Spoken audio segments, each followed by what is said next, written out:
Good morning and welcome to the 2023 Special Projects Grant Panel meeting. It's a pleasure to be with you in this virtual space today. I'm Karen Maynard, the Director of Grant Making at CultureWorks, and I am going to introduce CultureWorks' President and CEO, Lisa Hanson, to get us started. Thank you, Karen. Good morning, everybody. It's great to have all of you join us today for this panel review. So I'm just going to say a few words about the program. First of all, I would like to thank Montgomery County Arts and Cultural District for this funding. They have been great partners and really believe in the power of the arts, and we thank them for this opportunity to ignite these ideas. Also, I'd like to thank Karen Maynard for her hard work. She works diligently to make this process as seamless as possible, and she does a great job. Thank you, Karen. The 2023 Special Projects Grant Program provides funding for the arts and cultural projects taking place between July 1st, 2023 and June 30th, 2024. Montgomery County nonprofit organizations, schools, colleges, universities, municipalities, and government agencies can request up to $10,000 in funding. And with the support of the Montgomery County Board of Commissioners, the Montgomery County Arts and Cultural District has provided $300,000 for this year's grant cycle. That's a significant increase compared to previous years and demonstrates Montgomery County's deep and ongoing commitment to cultivating arts and culture for the betterment of our community. We thank the commissioners and the Montgomery County Arts and Cultural District for their longtime support. In keeping with the Montgomery County Arts and Cultural District and CultureWorks' commitment to transparency, an independent panel of artists, arts administrators, and community leaders evaluates applications and makes funding recommendations. And at this time, I'd like to introduce today's panel. So if each of you would just give us a little wave so that they know who you are. We are going to start with Ron Anderson. He is a consultant with the Danielson Group. Don Jones. He is an independent grant consultant. Ina Niren. She is a writer, independent grant management and fundraising professional.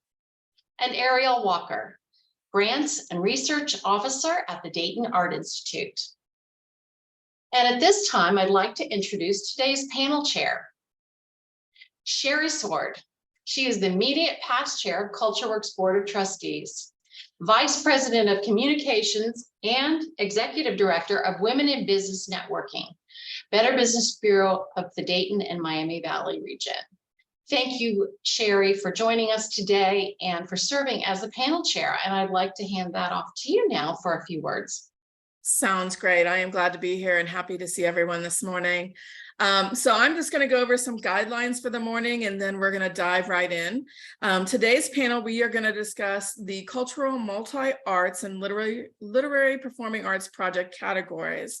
The purpose of the meeting is to provide the panelists with an opportunity to hear each other's perspectives and for the organizations to get some great feedback, which will be really helpful. Today's discussions are going to move quickly. However, panelists have conducted a thorough review and initial scoring of the applications over the course of several weeks prior to today's meeting. To ensure there's enough time to discuss all applications, panelists will not address all areas of each application, but will focus on the primary strengths and areas for improvement. Applicants and other audience members may only observe the meeting and will not be permitted to interact or provide any additional information during the review process.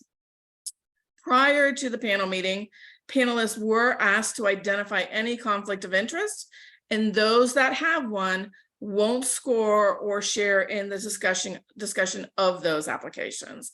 And I believe we only have that one time this morning. So let me talk a little bit about the meeting structure. The panel will discuss 14 applications this morning and early afternoon. The application will be discussed one at a time for up to 10 minutes. Panelists, when we get to 8 minutes, I'll kind of give you a warning so that you know that we need to start wrapping things up for that 10-minute mark.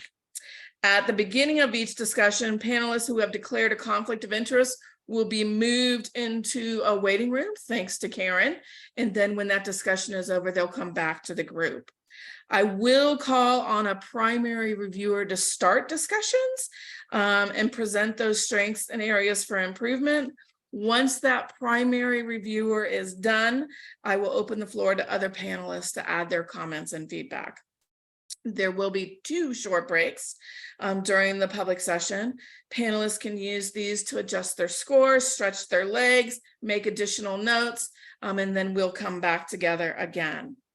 Once the panel has discussed all applications, we will enter a closed session, at which time the audience members will be asked to leave. And during this closed sessions, panelists will submit their final scores, review the applicant rankings from the highest average score to the lowest, and make their funding recommendations.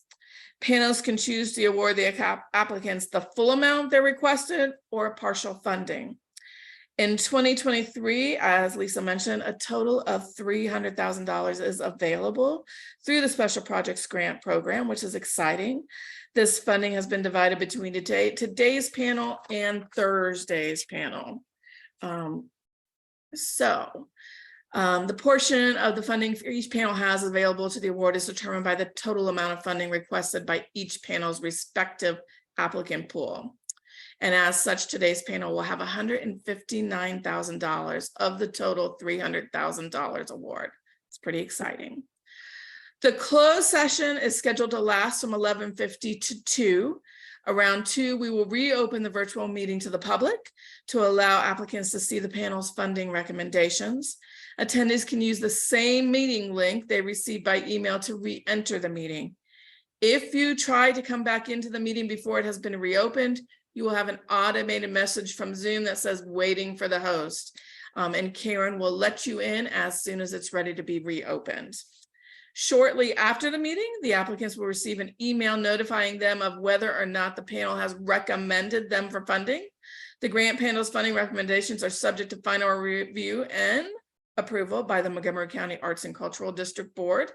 And by early July, applicants will receive notification of their final funding status by email, and CultureWorks staffs will then schedule a meeting with each organization selected for funding to review and complete a grant agreement. So it is going to be a full day from now until 2 o'clock. So, Karen, are we ready? Yes, thank you so much, Sherry. And just a couple logistical reminders for attendees. You've probably already noticed, but if you're joining us as an applicant or member of the public, you are set to listen only, so you won't be able to interact with the panelists during the meeting. And also, I think someone already mentioned this, but we are recording today's meeting. So if you want to hear more of the discussions, then you're able to listen into live today. The recording of today's session will be posted to the CultureWorks website, cultureworks.org, by the end of the week. So stay tuned for that. That's all I have, Sherry, so I'll pass it back to you. All right, well, we are running right on time. So the first organization that is up for discussion is Abundant Life Christ-Centered Ministries. And Don, you are the lead on this. Would you open the discussion? Yes, thank you. I want to start out very briefly by thanking all the applicants for their work on behalf of the people of Montgomery County. It's deeply appreciated. And on a personal note, having been a grant writer for the arts in Dayton, I do want to thank CultureWorks and Montgomery County Arts and Cultural District for their continuing support for the arts. Bravo on that. So Abundant Life Christ Ministries was founded by Pastor Bishop Joel C. Lofton in 2003 with the mission to, quote, help you enhance your life in a church where people are restored, repaired, and united with God, close quote. The mission is to revive Trotwood by reintroducing arts, creativity, and culture. They want to bring together Trotwood and Dayton in a harmonious union of shared arts and cultural experiences. They have programs like Dads to Be for expecting new fathers, and the church also hosts Trotwood YMCA for dance and fitness classes and Liberty Counseling and Consulting for mental health services. Their project for which they are requesting funding is called City of Lights, which brings people together of Trotwood and Dayton. The festival seeks to establish collective and creative partnerships using the arts. For program quality, going through the three major metrics, for program quality, the City of Lights is an outdoor concert where there will be live music, dance, spoken word, vendors, and arts workshops. They have contracted with Mo Music Agency for the artists who will perform. The applicant has painted a clear picture of what will happen overall, the nature of the events and their purpose, and it's the sense of well-being and community. There's a real expression of the emotion and the commitment to the mission behind the narrative. Their previous concerts, in terms of credibility, are featured artists such as Jonathan Dunn, Tonya Baker, Judah Band. So it looks like a fun time for all. I would have liked, in terms of project quality, I would have liked to have seen, and this criticism, like all criticisms, are offered out of support and love. It's not anything mean. The applicant could have named some of the potential artists. I realize that, and I know the business, I work in the dance world, we don't always know who will be the artist that we will engage. I get it, but you may want to put in, unless I overlooked it, but I didn't see any name of potential or who you might be considering to perform. There also was a bit frustrating about the workshops. It talks about the overall event for the public in terms of the performances, but it seems that the workshops are a big part of it, and the artists work with our audience participants and workshops, but I didn't get enough detail as to what they were, so I really would like to know more about that. Also, in terms of impact and engagement, there are certainly good qualifications for the project manager and for the marketing person, as well as the special events coordinator. The church has a clear idea of its mission, and the festival is in concord with its mission and shows a deep commitment to its success. Also, for impact, the festival will feature both local and out-of-town artists. The applicant has a clear understanding of the community that they serve and conveys a sincere conviction to help. The potential impact is evident given the care of their planning logistics. I see a pretty good amount of planning. They have a comprehensive means of evaluating the success of their project, and they keep strong ties with the community. There's also a commitment to diverse audiences, and the marketing plan is sound to me. The Festival for Impact is also free to the public and offers a variety of activities from music to spoken word to dance, appealing to teens and seniors who are often neglected, as they note. So they're trying to fill that gap, which is commendable. And again, as I keep going back to the workshops because they're mentioned, but I get it's frustrating as to what exactly are there. There could be just an example of one workshop to describe how the public gets more involved rather than just being passive observers. The ability to complete and manage the project. They are assembling their lineup of artists, and they're working with Mo Music Agency as stated. The past performances reassures that this will be a good program. They also plan to purchase their own audio equipment, which is a sound investment over time. I commend that. Let me see, in terms of, it was a good application and all conveying concern for the community.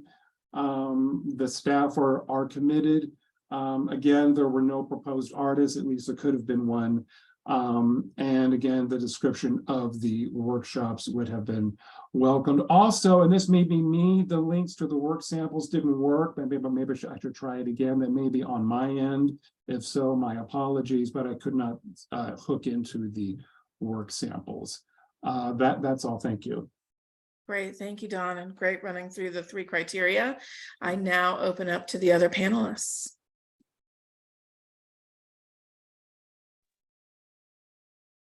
Then I very much agree with Don's comments. I thought the overall project sounded really exciting. I think it's something that the community would very much benefit from. The areas that he also highlighted as being an area for growth, I would also support. There were some questions that I had as a reader that might have been answered by a little more information about the overall event beyond just the performances.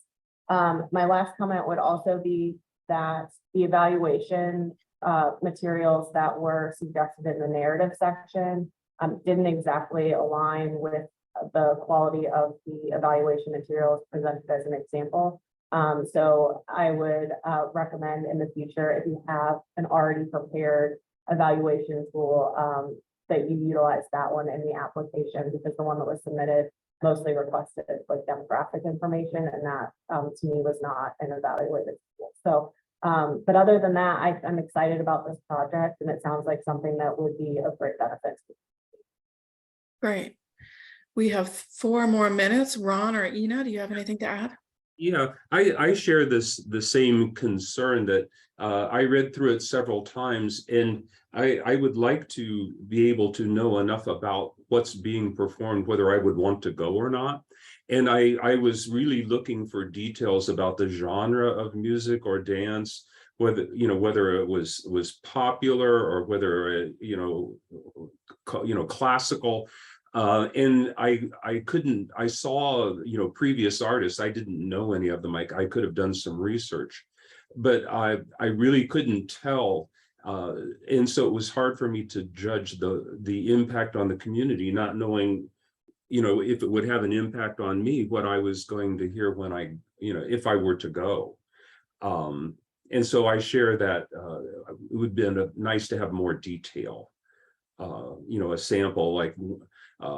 And then it took me a while to figure out that this is a series of concerts over a period of time, and each of them with a workshop on Saturday morning, looking at the dates. And so again, more detail would help. It made it difficult for me to know exactly what I would hear. Great, thank you. Ina? Yeah, my concerns are similar to those that have been expressed.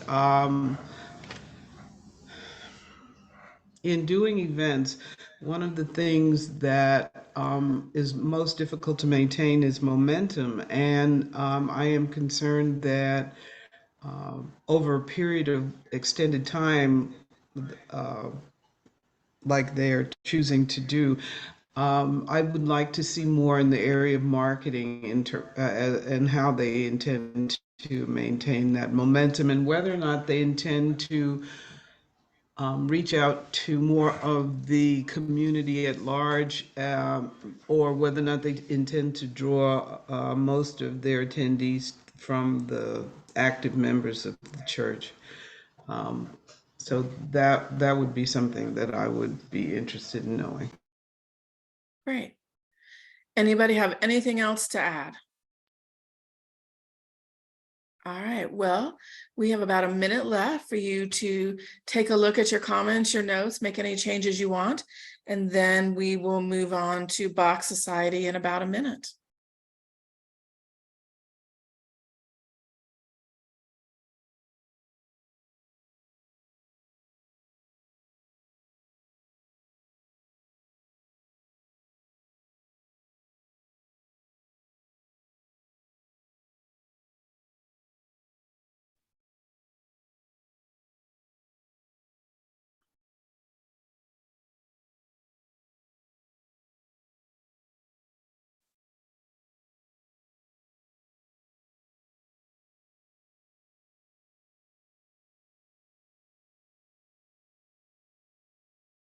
All right, is everybody ready? So our next organization is Bach Society of Dayton. And Ron, you are the lead on this one. So I will let you begin the discussion. Thank you, Sherry. The Bach Society of Dayton, this is a really interesting proposal. And the real, to give you a little bit of the background of the strength of this comes out of strategic planning that was funded by a Montgomery County grant last year. And so the idea for this project is an outgrowth of that strategic planning. So it's been a long time in the works, and we traditionally think of the Bach, just the name alone, the Bach Society, that they're going to be performing works by Bach and others of that same period.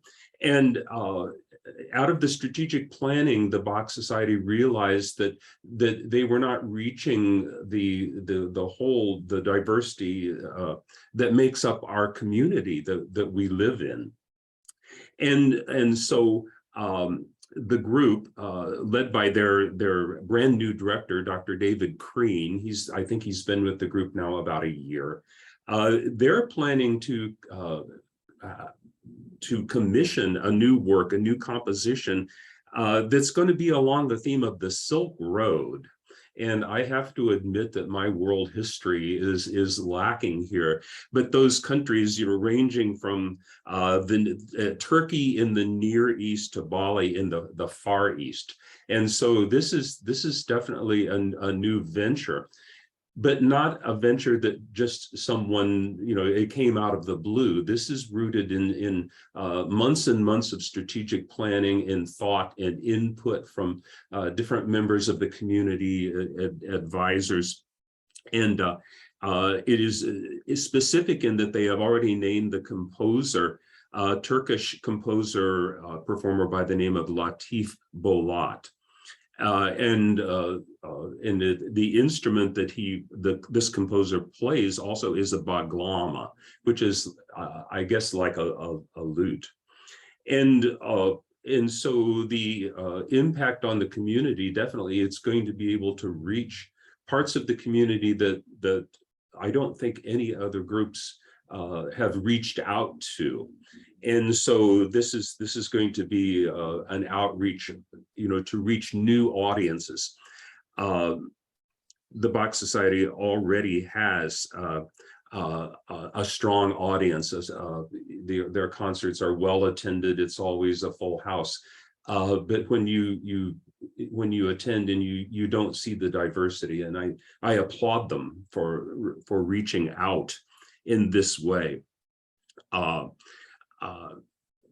The concert is April 12th, 2024, and so it's some time away. I have no doubt that they have the capacity within the group. They have a proven track record before Dr. Crean of being able to mount these projects and complete them, I think the new challenges that they're going to have in reaching a new audience, since they have an established audience that fills the house, how do you reach? I'm sure this is all part of their plan, but they're going to be reaching out to new audiences, and the success of the project will be to see if they can actually get them in the house to hear this concert. I'm interested to hear what others have to say about this as well. Great. Thanks, Ron. I'm opening the floor to the rest of you. I agree that the performance that they're proposing is incredibly interesting. I really think that it's going to be an exciting performance. And to Ron's comments, I really appreciate the care that they're taking to include the communities that are being represented in their performance art. I think it's so important that we are considering the people whose cultures these are, and making sure that we are representing them in a way that is correct. And so I think the work that they're doing to make sure that all the right people are at the table is really interesting, and I support that work. Great, Don. The theme of the project is clever to attract diverse audiences. As has been noted, there will be ticket discounts to also draw audiences. So they are serious about expanding their audience base. And also, I like their evaluation that they use to gauge success. Let me see. I didn't quite get a sense, and I'm familiar with organization. I didn't get enough sense of the description of how the organization meets the needs and interests of its community. How has there been a request for this particular programming? I know, as Ron pointed out, it was part of their think tank from the grant they got last year, and that's brilliant. I didn't really get a sense of, well, why, I guess maybe to expand audiences, perhaps. But I would have liked more about the demographics associated with the cultural themes of the project. Great. Ina, do you have anything to add? No, I'm going to pass on that one. Okay. So we have, if anybody doesn't have anything else to add, then we have a few minutes for you all to take a look at your notes, make your comments, adjust any scores you may want to adjust, and we will get started on Chosen Outreach Ministries at 9:30. So take a few minutes.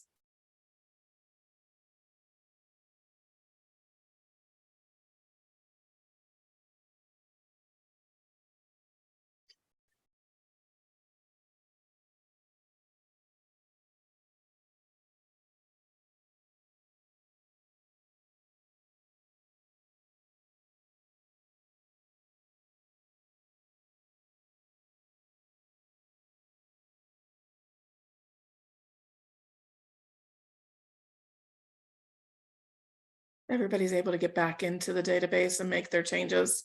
Okay.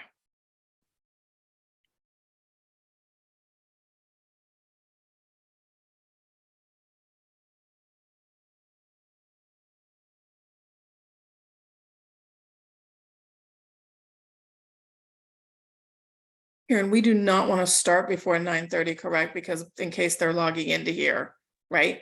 You can start a couple minutes early. That's okay. We just try not to get too far off schedule for anybody signing on as close to their time slot as possible. Okay.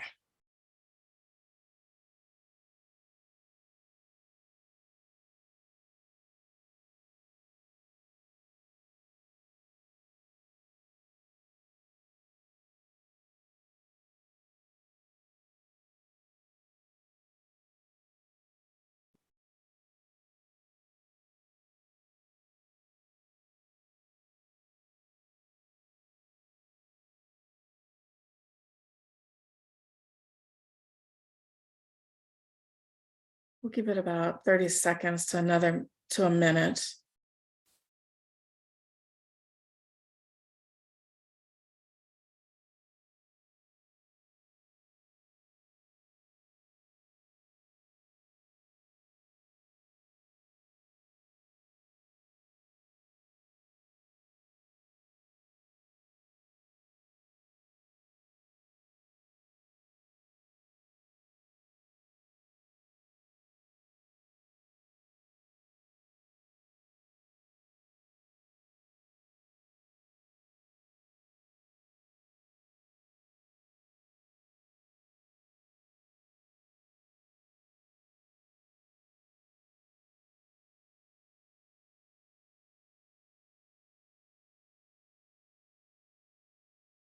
Is everybody ready to start again? Ina, are you ready? I know you're off video for a minute.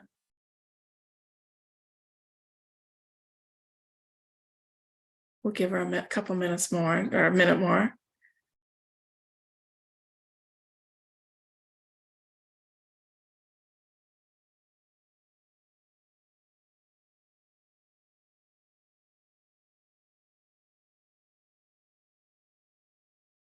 Ina, when you're ready, let us know.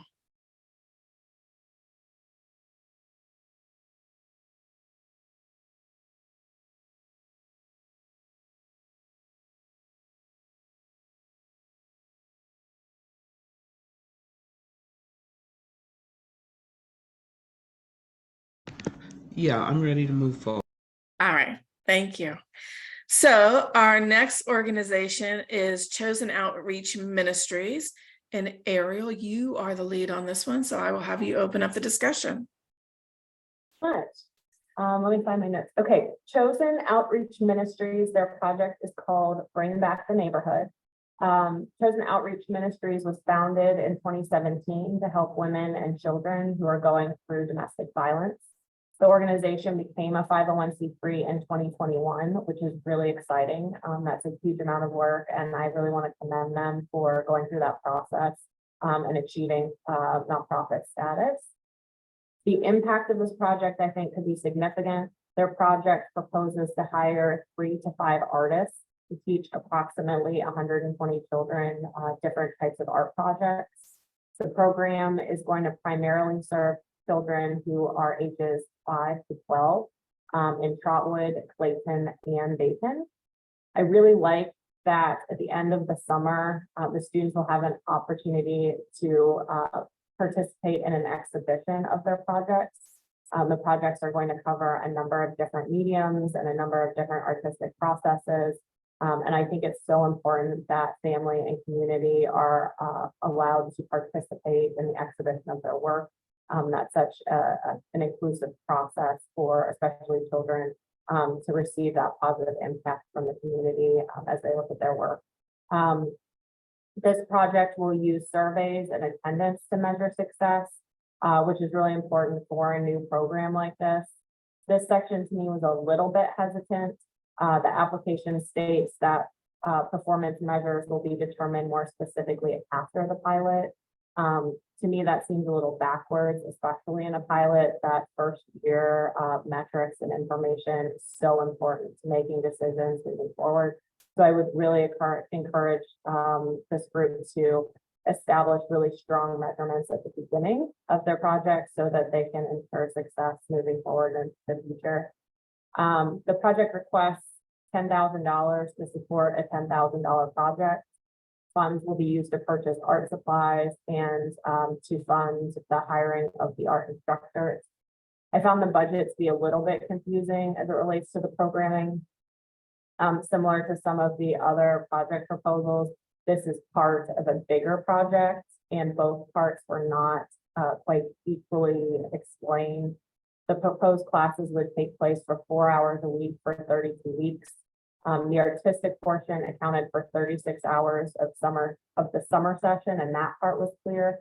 But the budget also requests funds for an additional 156 hours of student instruction, and that time is not clearly laid out in the application. That made it a little difficult for me to understand the full quality and vibrancy of the program. And I think the proposal would have benefited for a more complete outline of the course instruction. But pilots are really difficult and there's so many unknowns going into that. So I think this group has worked really hard to put together a program to serve a number of children. It sounds like it's going to be really interesting, and the application I thought was very thoughtful about using the artists who all have, like I said before, diverse mediums and all seem qualified to instruct the programming. And then additionally, this project really targets a diverse population of students that would benefit from this program. And I think that's all I have. I'd be interested to hear what others thought about the project. Thanks, Ariel. I'm opening the floor. Go ahead, Don. Oh, you're muted. Sorry about that. You can't read lips, huh? Yes, I was one of the things as a grant writer. I mean, grant writing is largely a technical type of writing, but you got to have emotion. You got to, with sincerity and truth and facts and an argument, you have to move your reader. In the description of this organization, there was a stunning and beautiful and unexpected description of the organization by way of the founder telling her life and the hell that she went through and to overcome that. So that was quite moving. I found that, it's nice when a proposal can grab your heart as well as, appeal to your sense of truth and reality. I agree with Ariel, the budget could be a bit clearer. Also, it's not very well formatted. We do, and this is not a snarky comment, but we do want to have nice to represent the organization. We want our formatting to be nice. We don't want headers to be crunched into things like that. I mean, it's you want to dress well when you go to church or when you go to a wedding. It's that kind of thing. These are not small details, but that's one of the drawbacks. And you could use more marketing of the project as I saw it. Thank you. Mm-hmm. Ina, do you have anything to add?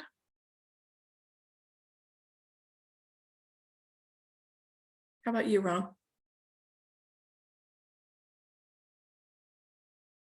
No, actually, I think Ron, I'm cutting in on you, I hope.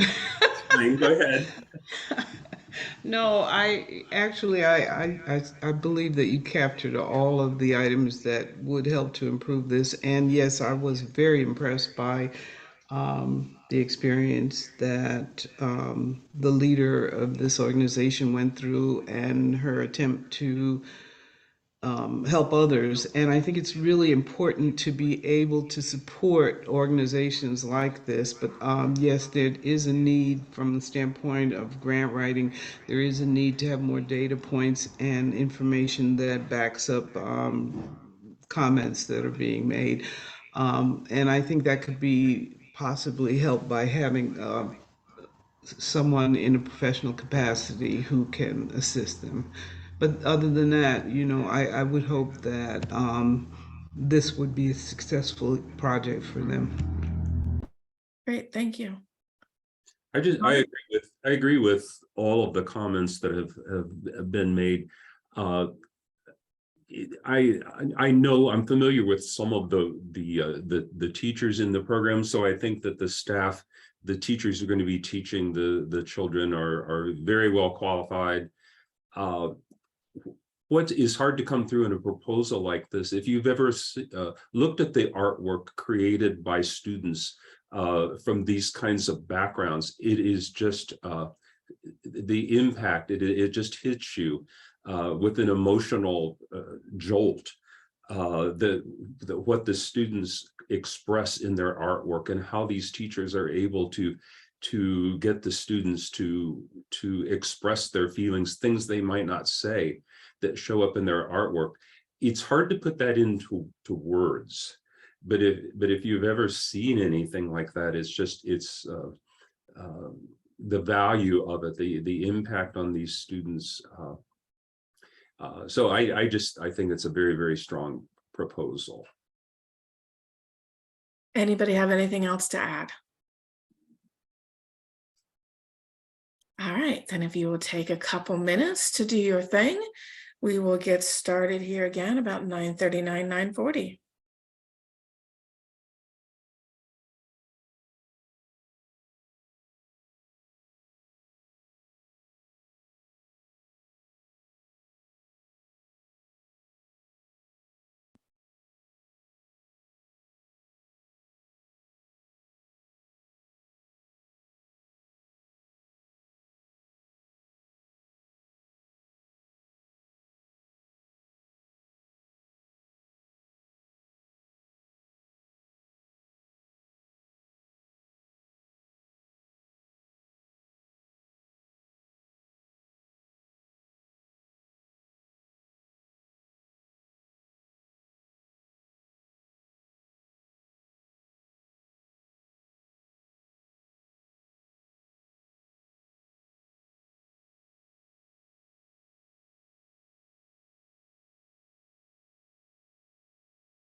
Is everybody ready? I'm going to need your thumbs up or something since I can't see you on camera. I want to be sure I don't start without you. I really have to apologize. I'm having some navigational difficulties on this end. But yeah, I'm ready to move on. All right, cool. All right, so Dawn, you are our lead again for the Dayton Dance Conservatory Company. Thank you. The Dayton Dance Conservatory Company has a threefold mission: to create young ambassadors of dance who will continue to proliferate and sustain the art of dance in Dayton.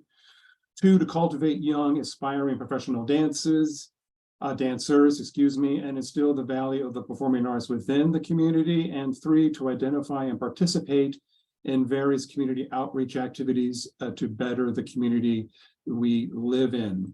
The dancers in the company perform with nationally renowned choreographers in all dance forms. The company has worked with children, and in terms of outreach, the company has worked with children at Dayton Children's Hospital and veterans at the VA Center in Dayton, as well as students at Rosa Parks Early Learning Center. The project that they want to fund is called Art and Movement for All. All three, the threefold mission applies to this, but especially the third one, to identify and participate in various community outreach activities. This particular program is for children with disabilities who don't have the opportunity to enroll in a community dance program. In this program, the children develop their social, emotional, and physical skills in a safe environment through dance.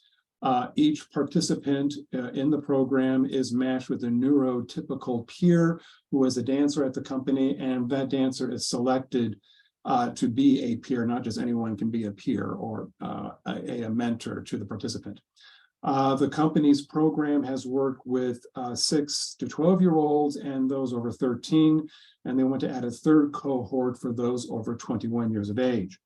For project quality, the program is carefully constructed with participation in mind. Runs from September through December with a culminating performance of the Nutcracker in December, and then there is a spring repertory concert. The program offers one weekly 45-minute dance class in which the participants learn to improvise movement and absorb physical skills through dance.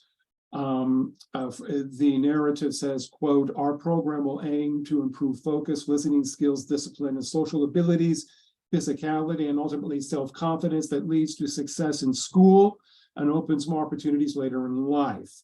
It teaches the peer mentors important life lessons such as patience, humility, and kindness." So this reveals the integrity and soul of the project and how it affects both participants and instructors and mentors. So it's very well thought out and very well considered. So the project has a high quality. The personnel are certainly qualified to implement the program. They will also engage with an intervention specialist who has experience in teaching dance. And there will also be an instructor of dance who has several decades of experience. In terms of impact and engagement, the accessibility plans are sound and workable. And the applicant has provided a detailed timetable of activities for program implementation. Just as a side note, it's always nice to see an application of any kind where you have a calendar of events. This happens in September, this happens in October, etc. It's always good. There is excellent language on how the program not only serves the participants, as I noted, but also the peers and the audience. It's a healing and enlightening experience for all involved, the audience, the parents of the children, and also the mentors. They're taught character, how to be a leader, and how to be patient. And the marketing promotion is solid by reaching out to institutions with similar constituents, such as special Olympic events, Miami Valley Down Syndrome Association, and Montgomery County Board of Developmental Disabilities. I thought that the budget was complete and clear. The attachments contain testimonials from a participant and a parent. They were moving and excellent and really presented the company in a good light. The applicant clearly is capable of implementing the program.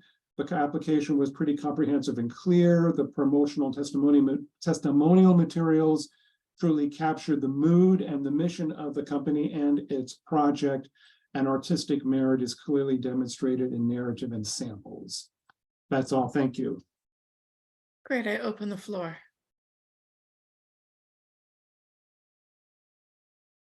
I would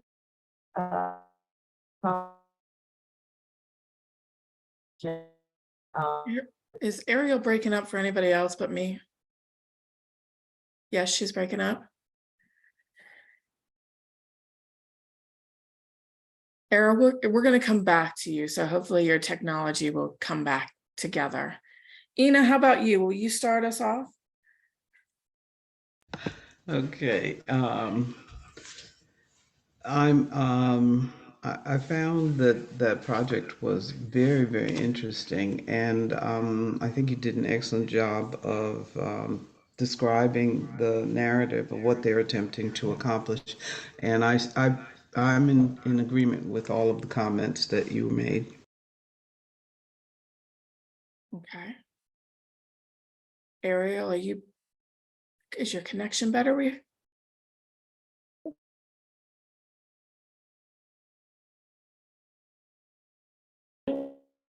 We're not giving up on you. We're going to go to Ron and then we'll come back to you.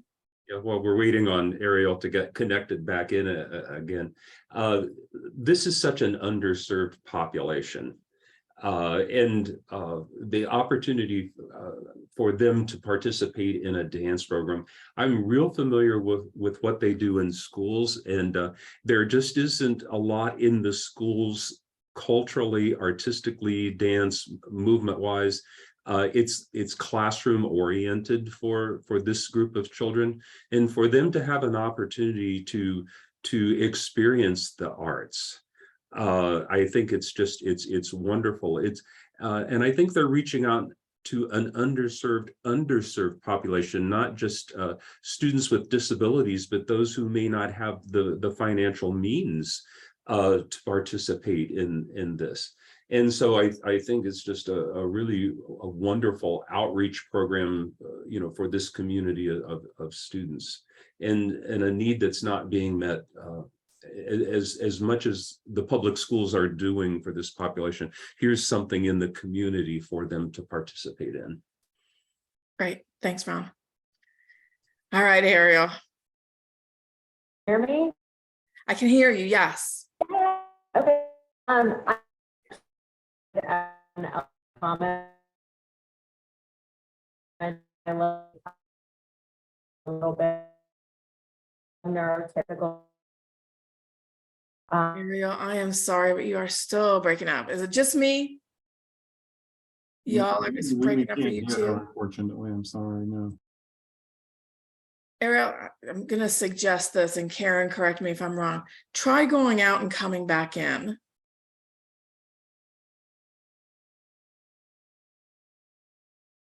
I appreciate your all patience. Technology is a wonderful thing when it works. It is. I was having some internet issues a little bit ago as well, so I'm wondering if there are some storm systems moving through.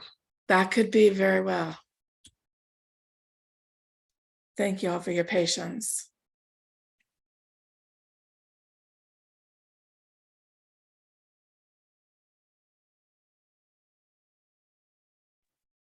And just for any applicants who are listening who have concerns, the panelists also typically provide written comments as part of their scoring. So if this happens and a panelist isn't able to participate in the discussion, we do still have their notes that we can draw from in the feedback that we'll provide to you later on.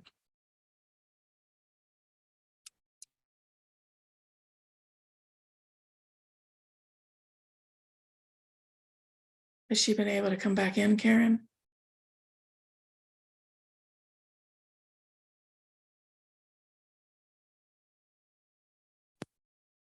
We see her. I can't hear you at all now.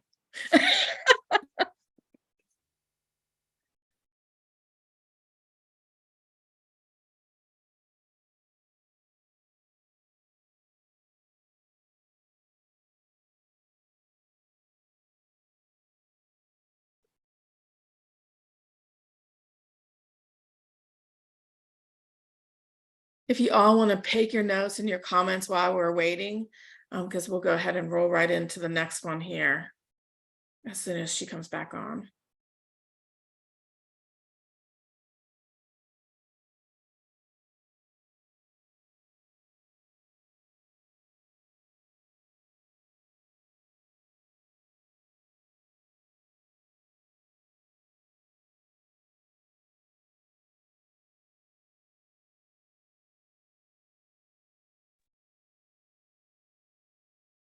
Can you hear me? I can hear you. We tried a different computer. All right, perfect. Okay.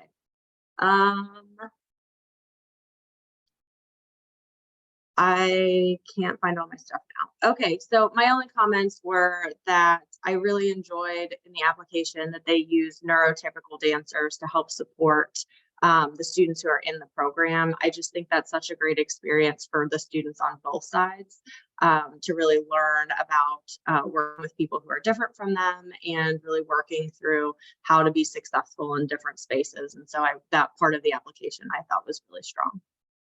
Fantastic. Anybody have anything else to add? All right. Then we are going to go ahead and roll right into the Dayton International Peace Museum. And Ina, you are our lead on this, so I'm going to have you start us off. Okay, I'm going to speak. You won't have a video, but I will. I'll speak Perfect. based on. Okay. bear in mind, please, that I am having some issues on this end. But this is it, the Peace Museum has been established since 2005, and it's inspired people of all ages with multimedia art exhibits and educational opportunities to learn alternatives to war, violence, and injustice. And I think that's so critical at this point in time. Let me access my notes on it. I think that they provide a very engaging, let me see if I can pull this up. Here we go. I think it's an outstanding example of a very engaging combination of art and culture. And the project activities are based around writing. Hold on. They have a project called Peace 101, which is the project that is being described in the narrative. They bring in 2 local artists to develop an evidence-based curriculum for this project, and it results in 5 multidisciplinary expressive art workshops totaling 12 and a half hours. Each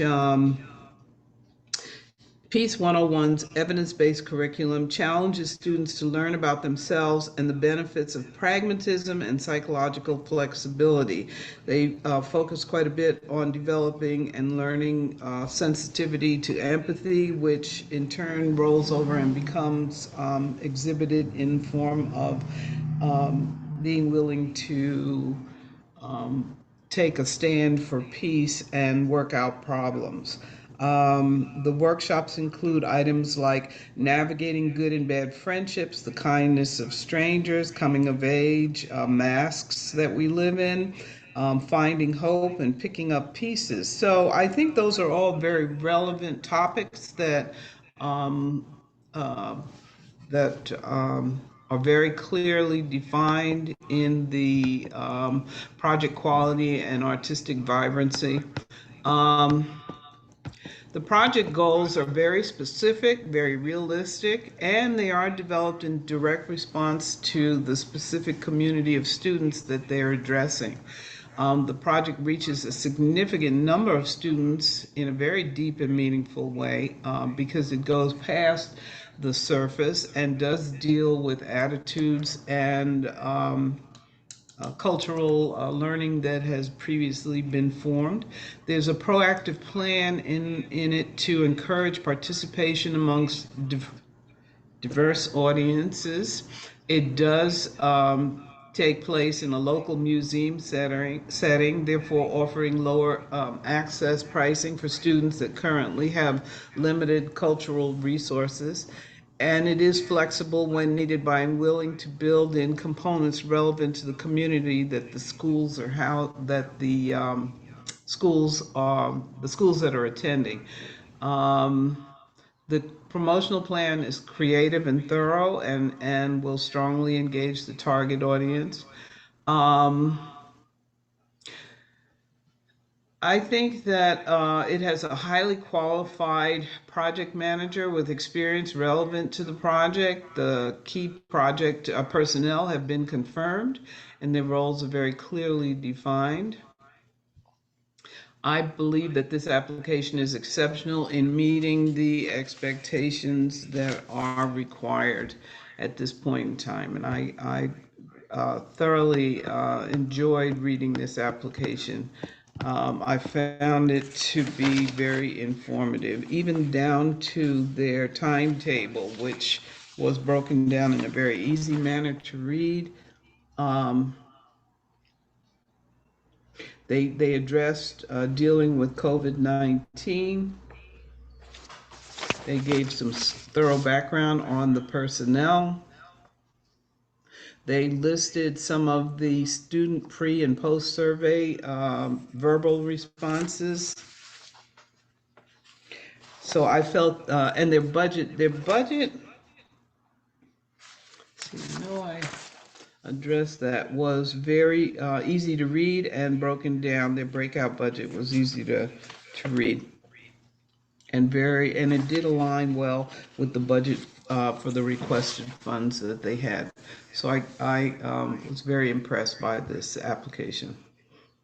I don't have a lot of negative on it, not necessarily negative, but I don't have a lot of comments that would require improvements in the application. Okay. I invite others to join the discussion. Ron, I saw your hand go up first. Yeah, I had a lot of questions about the proposal. And I think one of my first questions is the fact that the curriculum is being developed by one person who happened to be a science teacher, and not in collaboration with some teachers who might be participating in the program.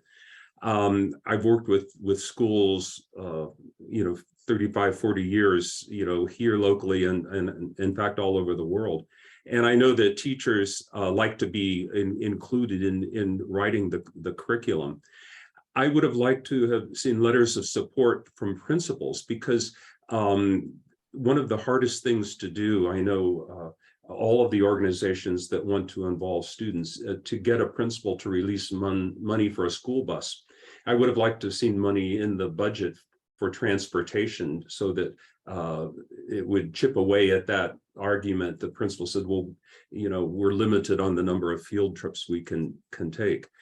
So I was concerned about how the students would get there, but I would have liked to have seen letters of support from principals who said, yes, if you build this, we will come. Because I'm afraid that it's being done in isolation and not in collaboration with the schools that it's going to serve. And so will they be able to come, even if they wanted to? And the curriculum is just so full that what you hear from teachers is, I can't work this in, or this doesn't align with the standards that are going to be tested at my grade level. I think it's a very, very strong idea. It's much needed, and it's very, very worthy. I just would have, I would have felt better about this had a committee of teachers, or even if the project, the $10,000 were used to bring in teachers who would be served to build this curriculum. And the assessment is a paper. The goals are so worthy, they go beyond just knowledge, but yet the paper and pencil pre and post test can't begin to measure those changes in attitude. And so I thought that's an area that I would like to see pumped up just a little bit, a different kind of an assessment.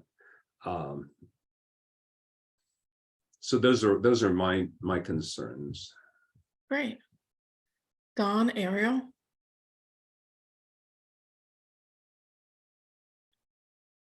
Sorry, I just wanted to reiterate, and on this, the expression of a sincere commitment to those they help and the competency to fulfill their mission. There is good detail in the impact section in the evaluation questions.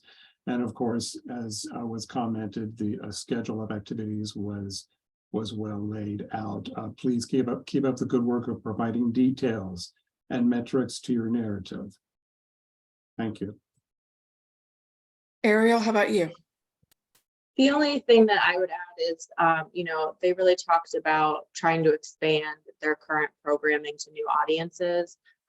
So, along with Ron's comments, I think that doing that in a way that is inclusive of those you're trying to serve is really important. And so I'm excited that the museum is trying to expand beyond, but to Ron's comments, I would have liked to have seen a little more collaboration within those spaces. Great. Anybody have anything else to add? All right, so we have reached our first break. So take the next 10 minutes to update any and all of your notes that we've discussed so far, update any scores, and then stretch, grab a cup of coffee, cup of water, whatever you need, and we will gather back here again at 10:10. All right? All right, we will see you at 10:10.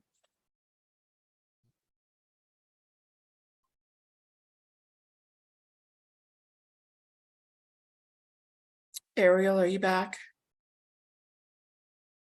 I hope so. You are. All right, so we are going to go ahead and get started with the Dayton Liederkranz-Turners Incorporated. And Ariel, you are the lead on this one.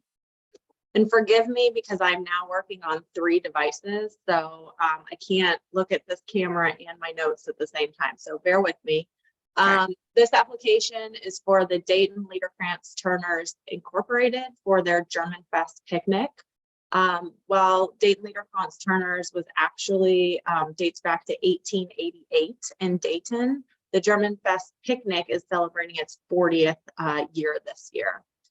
At the German Fest picnic, visitors can see different cultural displays, experience ethnic German music, dancing, food, beverages, and can also, which I thought was really interesting, participate in genealogical research with the group. The cultural focus for this year's picnic, which is going to be held August 11th through 13th in St. Anne's Hill, will be Gebrüder Grimm, which is the Brothers Grimm. The exhibits will focus on storytelling as a means to bring kids of all ages together to form long-lasting relationships. I think it's such a fun idea of engagement, since we all know fairy tales cross cultures. And so, you know, as an American, I know lots of these German fairy tales. And so I think that was a really creative way to ensure that participation at the event in their cultural work.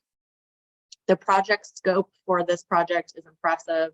The group strives to impact the community through exposing other citizens to German heritage. The event is planned by a planning committee who meets regularly, both to evaluate the previous year's event and then also to plan the next year's event. It's incredible to me that a volunteer group can manage an event of this size year after year. Their current chairperson has been chair since 2007. And the application names many of the performers. I believe there's 8 different entertainment groups over the weekend, as well as some of their vendors. This event is a huge lift for the organization, but they have the experience to ensure its success. The other thing that I think is interesting is this event is a fundraiser for the organization. So although this is for a single festival, this festival allows the organization to provide programming across the year, including some their men's and women's and children's choirs. I love that this is also a free community event. It has an extensive marketing plan, including social media, print, and television. They also evaluate through digital surveys, as well as their committee has feet on the ground to provide some anecdotal feedback from the event. The application is requesting $10,000 to support a $206,000 budget. They're requesting funds to go towards marketing, hiring musical groups, and purchasing supplies for the cultural displays. It could also be used for speaker stipends and equipment. And as I mentioned previously, the event is fully managed by volunteers, and they expect almost 20,000 people to attend. I thought this was a strong organization. This event is one that has happened many years. Although this event may not have the deepest community impact, I do believe the organization has a deep community impact, and their year-long programming is funded through this fundraising event. So I believe they will be able to complete and manage the project. And I'd be interested to hear what others thought. Great, we're opening the floor. Don? Yes, to echo Ariel, it's a well thought out project. The budget is detailed and thorough. I believe that the timeline of activities for project implementation could have been mapped out maybe a bit more in terms of any critique. But it is an interesting slice of life of Dayton, so it is an engaging and colorful project and conveys the importance and the fun of the event itself. Great. Ina, how about you? Yeah, I was impressed by it. I thought that I like the way they approached it.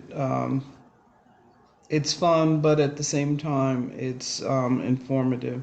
I was a serious reader of the Brothers Grimm as a young person, and so I can certainly appreciate the stories and the fairy tales. Yeah.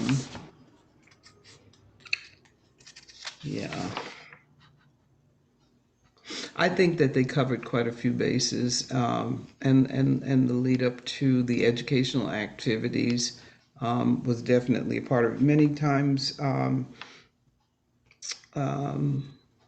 you don't see the educational component in there. So I thoroughly enjoyed it.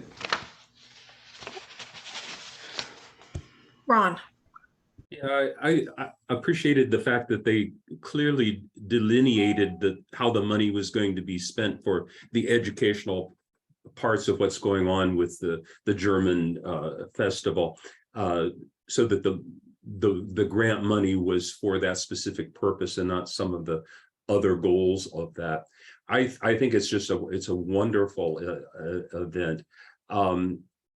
For families, for students, just to experience, to hear the music, to see the German costumes and the lederhosen, and just to be immersed in that, and the food, and all of that culture. It's hard to explain that, but just being there is worth chapters in a book that the students might read in school. And so it's the experience that I think families would have, that they come away with. I think my only thought about the festival is to work to make sure that things are as authentic as possible. And I know that we just, you can't fly in all of the bands from Germany, so we use local, but to always keep that in mind, selecting food vendors and things to try to be as German as possible about that. I know that's difficult to do, but I think it's a very, very strong proposal and very worthy of funding, and important for all of the different segments of Montgomery County culture to preserve the culture, for future generations. Great. Anybody have anything else to add? All right, well, we'll take 2 minutes and tweak your notes, scores, what have you, and we'll get started here. Thank you all.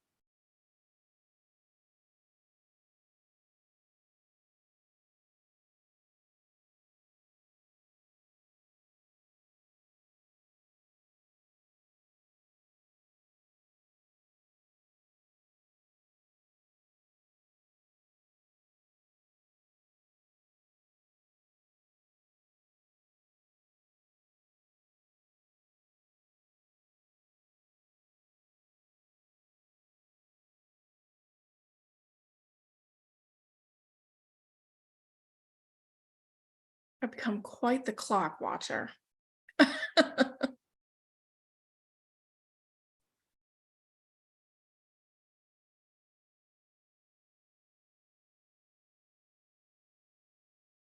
think we all keep good time because grant writers have deadlines, and it's in our, Right? or else we die. No, I mean, you gotta meet them. We take it seriously, right? All right, I do have 10:19, so we'll get an early start on the next one. And that is for the Dayton Literary Peace Prize Foundation. And Ina, you are the lead on this one, so I'll let you start us off. Okay, the Dayton Peace Prize Foundation is something that has been occurring for quite some time. And the interesting part is it was established to advance peace through literature at a time when much of our reading occurs online. I found it to be quite interesting that they are focusing on the use of literature as a force for achieving peace. And by that, I mean actual books. To establish, they also set up prizes in order to recognize the writers who participate and the role of their books that their books play in educating people about peace. So they do encourage people to read, to share, and appreciate the literary works about peace. It was inspired by the Dayton Peace Accords, and they established it in 2006. It remains primarily a volunteer organization, depending upon donations and grants in order to sustain itself. They do have a series that they call the Student Author Series, which helps to inspire young people to write. And in this particular case, they focused in on a conversation and Q&A with Brad Kessler North. He was a fiction finalist. The program serves over 500 high school students from English classes at the junior and senior level. And there's a membership that's involved. It's a $500 program membership.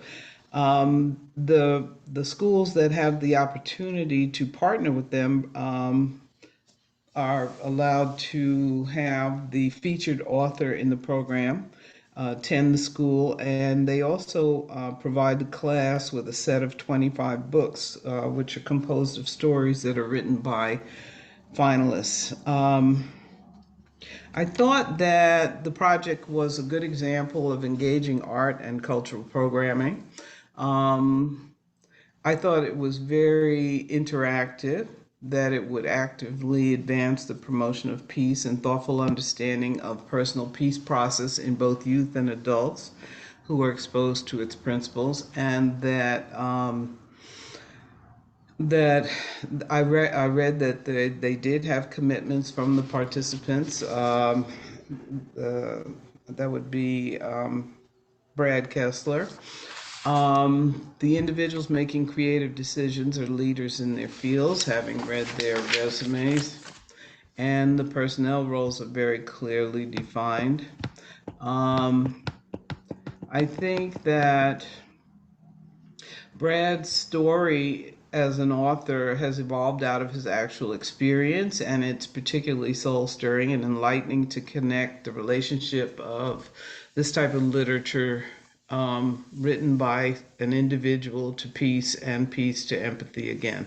The questions posed in the evaluation were very relevant and moved toward making improvements in determination of the impact of the project on both students and the administrators. They appeared to be very well thought out and would cause the respondents to give thought to their answers. I think that it reaches a significant number of people and has the capacity to impact the target audience, offering to make the program accessible to a diverse student population by allowing multiple schools to consolidate and come together under a single membership is one of their innovative approaches. And while the project activities are fundamentally inclusive because the stories are told from around the world and culturally responsive, I do believe that Kettering is a predominantly high-income white area, and that schools outside of that bracket might be less likely to respond to the offer or not. It remains to be seen. The evaluation plan to determine the response to this project is thorough because it does involve the teachers working directly in the classes to create opportunities for the students to reflect on the experience that they had.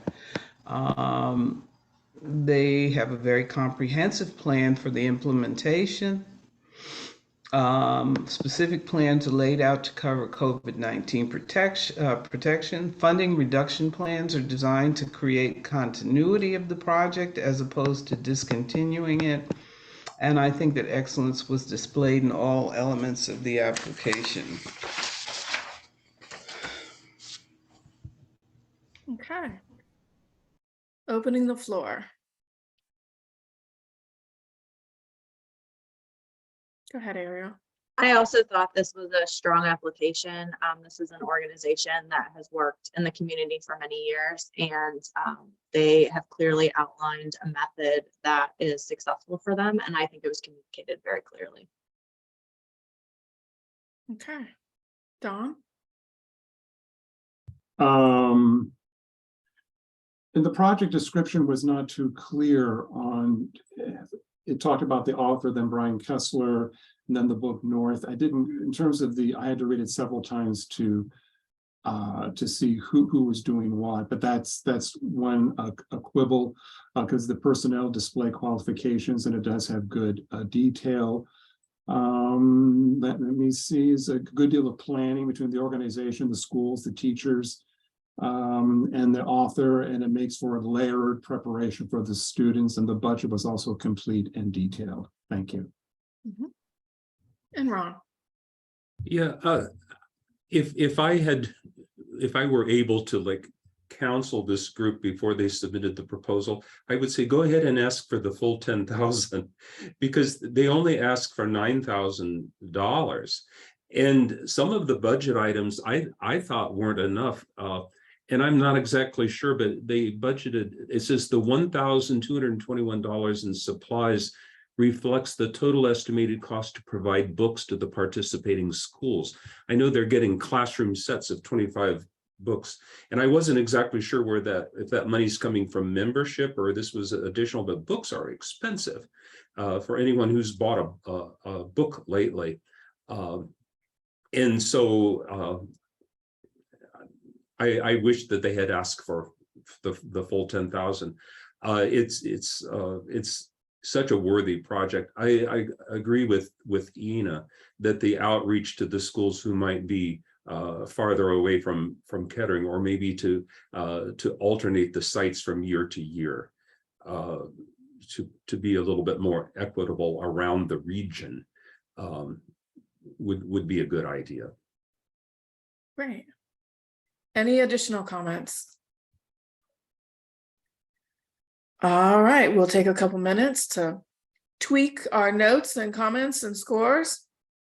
Also, during this time, Ariel, I know Karen is going to have you go into the waiting room as you have a conflict of interest with the next organization.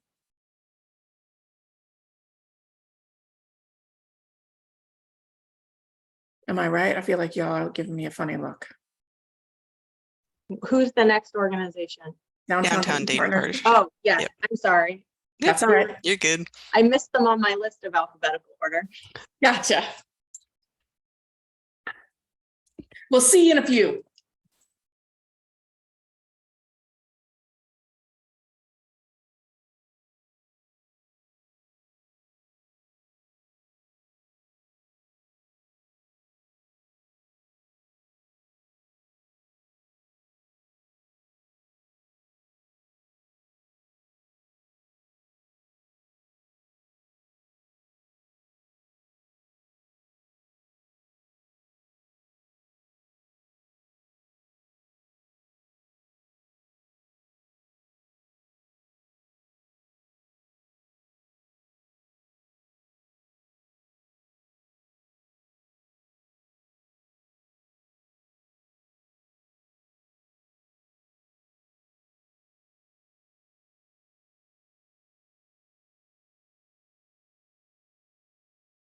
All right, if everyone's ready, can go ahead and get started.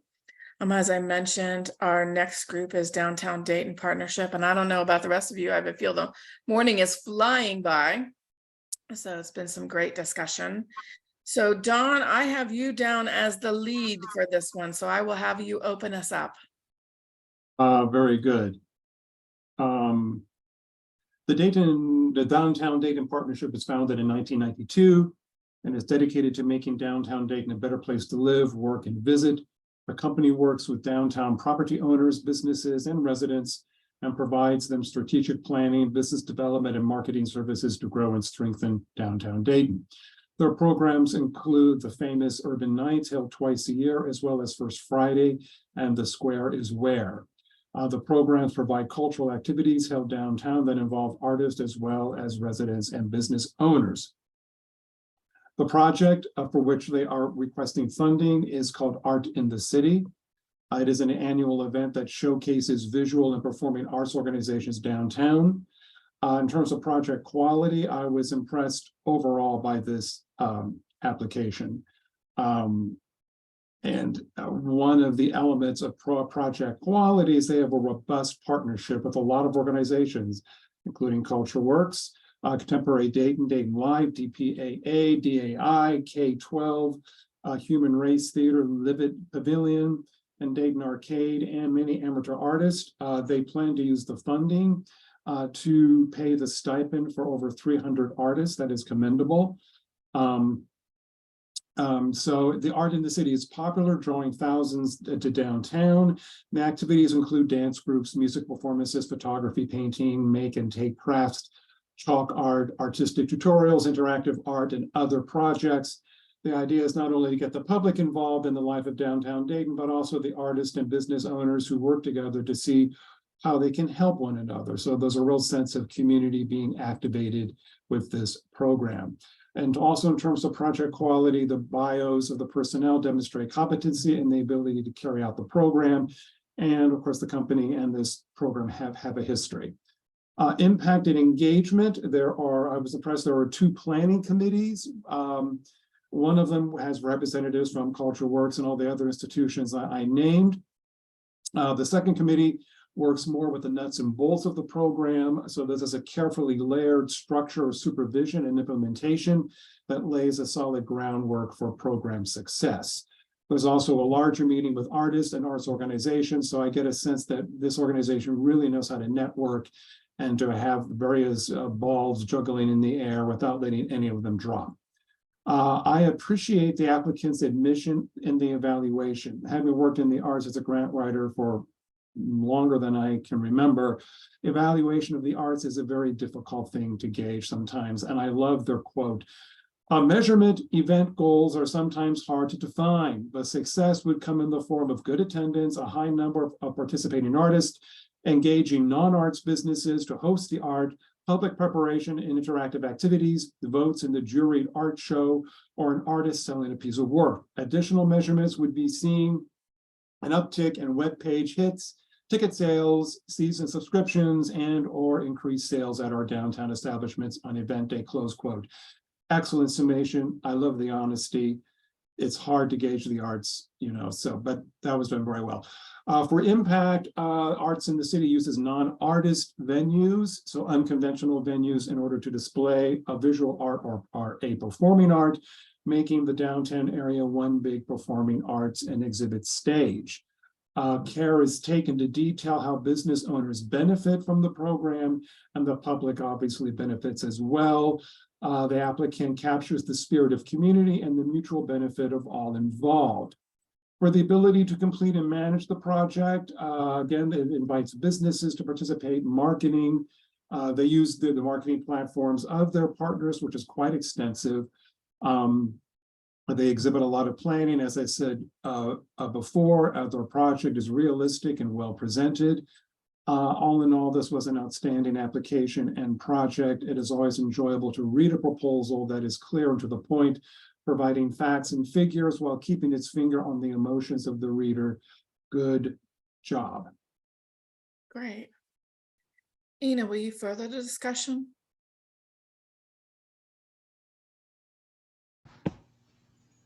Yeah, the event is extremely large and has tremendous potential. Some of the comments, though, were that there were problems with attending all of the different activities because the way that it was spread out. So I would hope to see a way of connecting a little bit more. But it sounds like it's going to be quite interesting, and actually thinking about attending myself. Okay. Ron. I appreciated the fact that the suggestions that we made last year were actually taken into consideration this year, and I appreciate that. I could, well, I'll just refer to one. There was a comment made in a previous year's proposal about not paying the artists, could only pay them a token. You know, I don't remember the exact words, but that doesn't always go over well with all artists. So I'm glad that was reworded. I appreciated that. This is such a wonderful event. I would like to see it go a step further. And I don't know how to do it because that's up to them to figure out how to do this. But there are a number of programs around town that actually can get people into the doors of these arts. For example, the library, you can check out a performance at Dayton Performing Arts Alliance, to the ballet or the opera or the Philharmonic.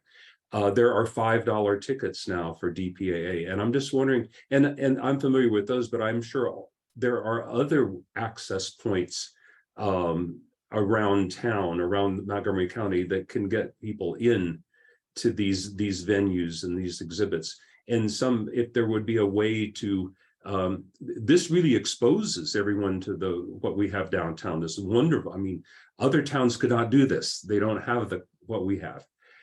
But to not, I mean, they talked about increasing, attendance, but how could you move some folks a little bit further that might not have the money to go to some of these, but to actually get them in the door, whether that would be a tent or a booth, I don't know. Or just encouraging the organizations to make sure that they tag after they sample to say, oh, and here's how you can, come in and see us. That would be my only suggestion. Great. Anything else to add? All right, well, then I will encourage the three of you to take a look at your comments and your scores. Karen, if you will bring Ariel back, we will get started in about 2 minutes with the next one.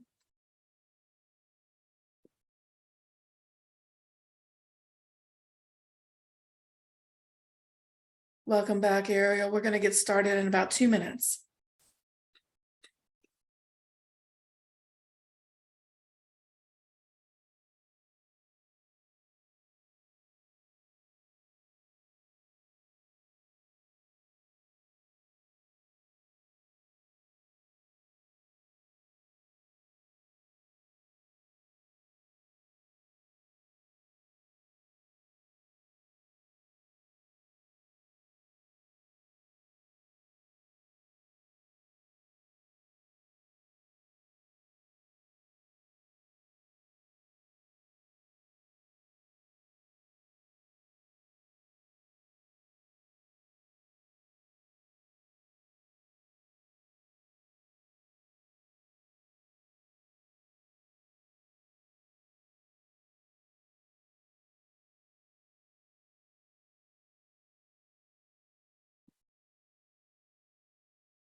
All right.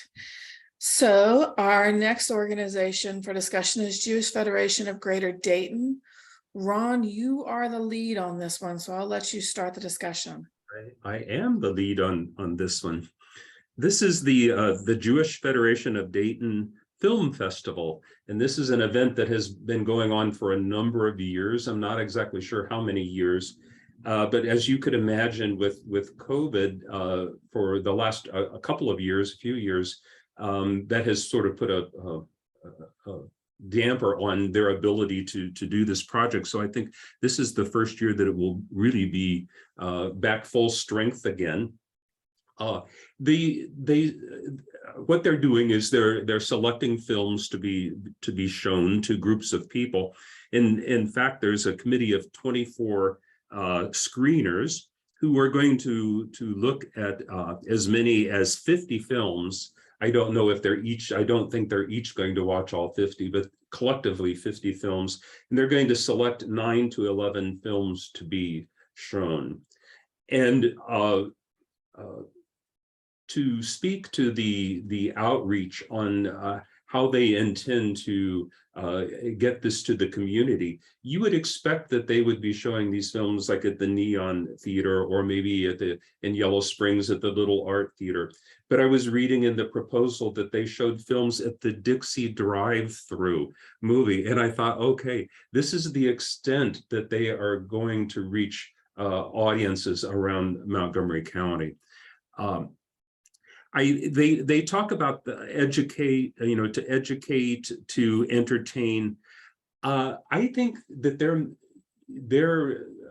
not bragging about the real potential for this, because about preserving the Jewish culture but can you imagine amongst the 24 screeners, the dialogue that goes on in those small groups in making those selections, that for those 24 people, that I would highlight that.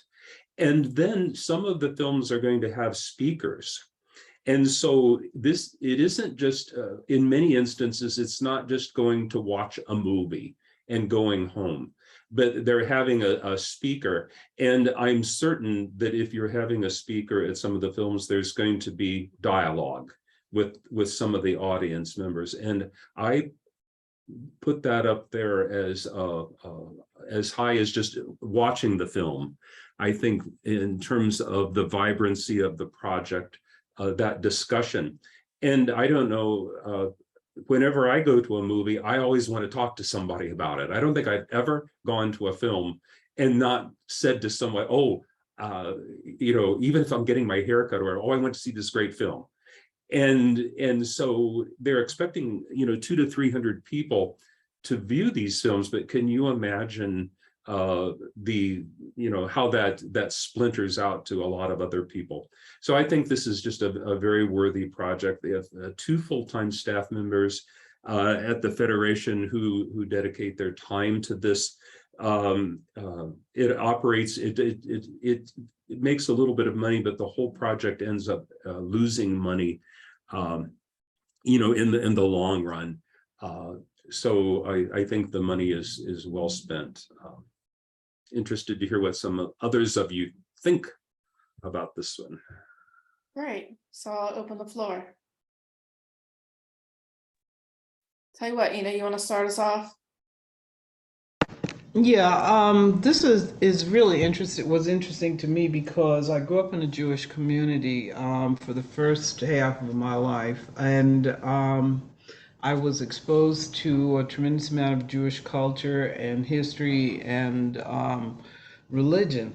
And so much so that I thought Jewish holidays were national holidays until I became old enough to realize that they were not when I left New York. However, so I've experienced a lot of what they're bringing to the table on a personal level, and I'm really impressed by the fact that they are taking it into the larger venues in order to showcase some of the work, and I'm actually rooting very much for this to be a success. I think that we, as a culture, we've gotten away from many of the experiences that occurred and resulted in World War II, and I would like to see a return to the level of empathy and understanding and respect for multiple cultures. Other comments? Don?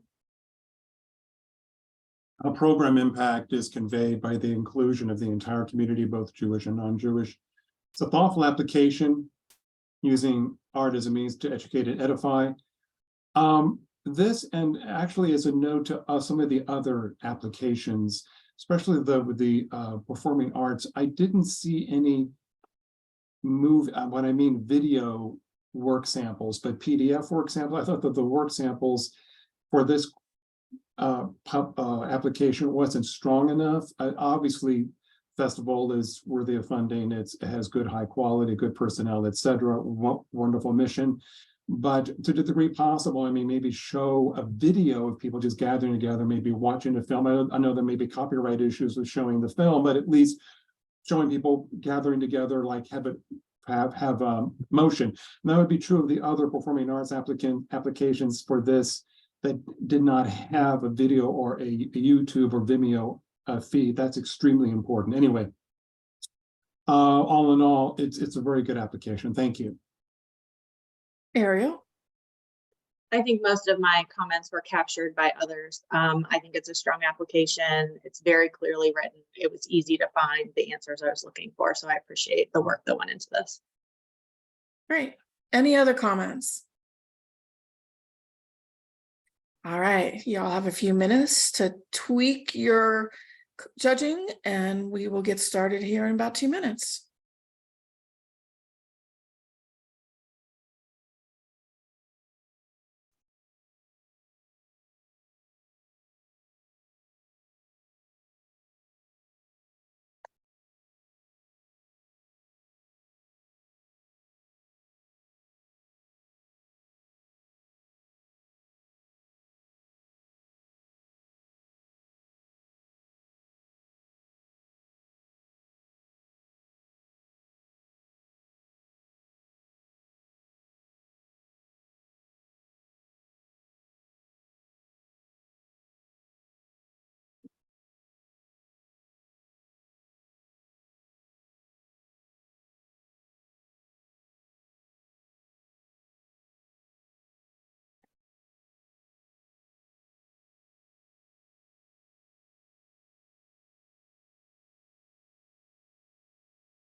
It's about 30 seconds more and we'll get started. I'm just afraid I don't want to start before somebody has a chance to log on if they want to hear it.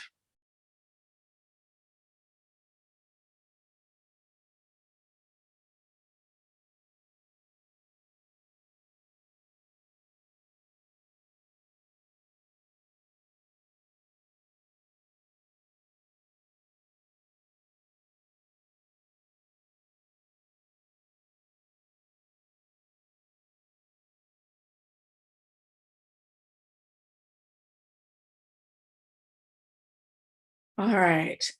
Ariel, you are a lead on this one for the Magnolia Theater Company. Thank you. The Magnolia Theater Company is requesting funds for their project Femme Artisan, a staged reading series. Magnolia Theater Company is a theater company dedicated to women and non-binary people. Their mission is to produce shows with strong female characters.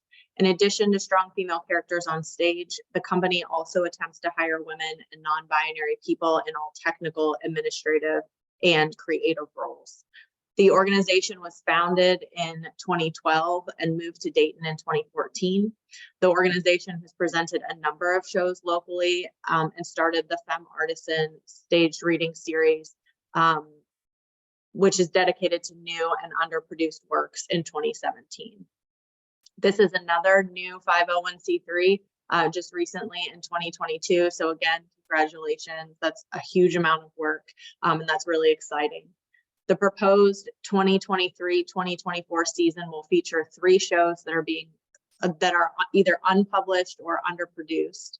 They are Beheading Columbus by Diana Barbano, in the Amazon Warehouse Parking Lot by Sarah Martel, and Empty Spaces by Renee Flemings.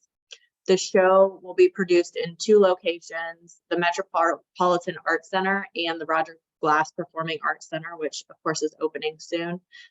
Each reading will have a 1-week rehearsal process and 2 performances, and they have their performances scheduled already for September 2023 and then February and June 2024. The community impact for this project is twofold, both the investment in women and marginalized communities who create, perform, and show these works, as well as the people who attend the performances and experience them. They outlined 4 project goals. First, to showcase stories that show the joy of the female experience, specifically in marginalized communities. Second, to take steps forward in their goals of gender equity. Third, to produce entirely local shows. And then last, to expand their audience base. The evaluation method for this project is really interesting also. In addition to surveys and attendance, they use a method called critical response process, which is a talkback process for gathering information after one of their shows.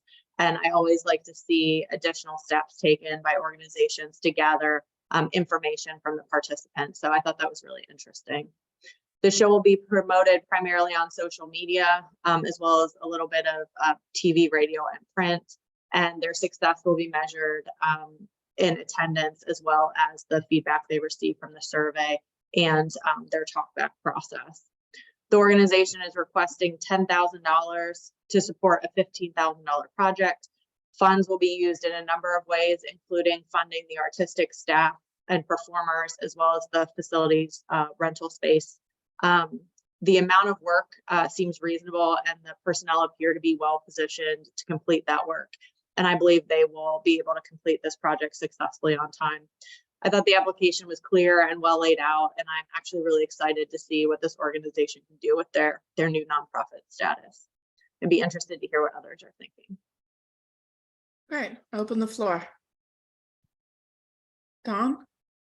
I agree with Ariel. There's a high marks for clarity of purpose and mission.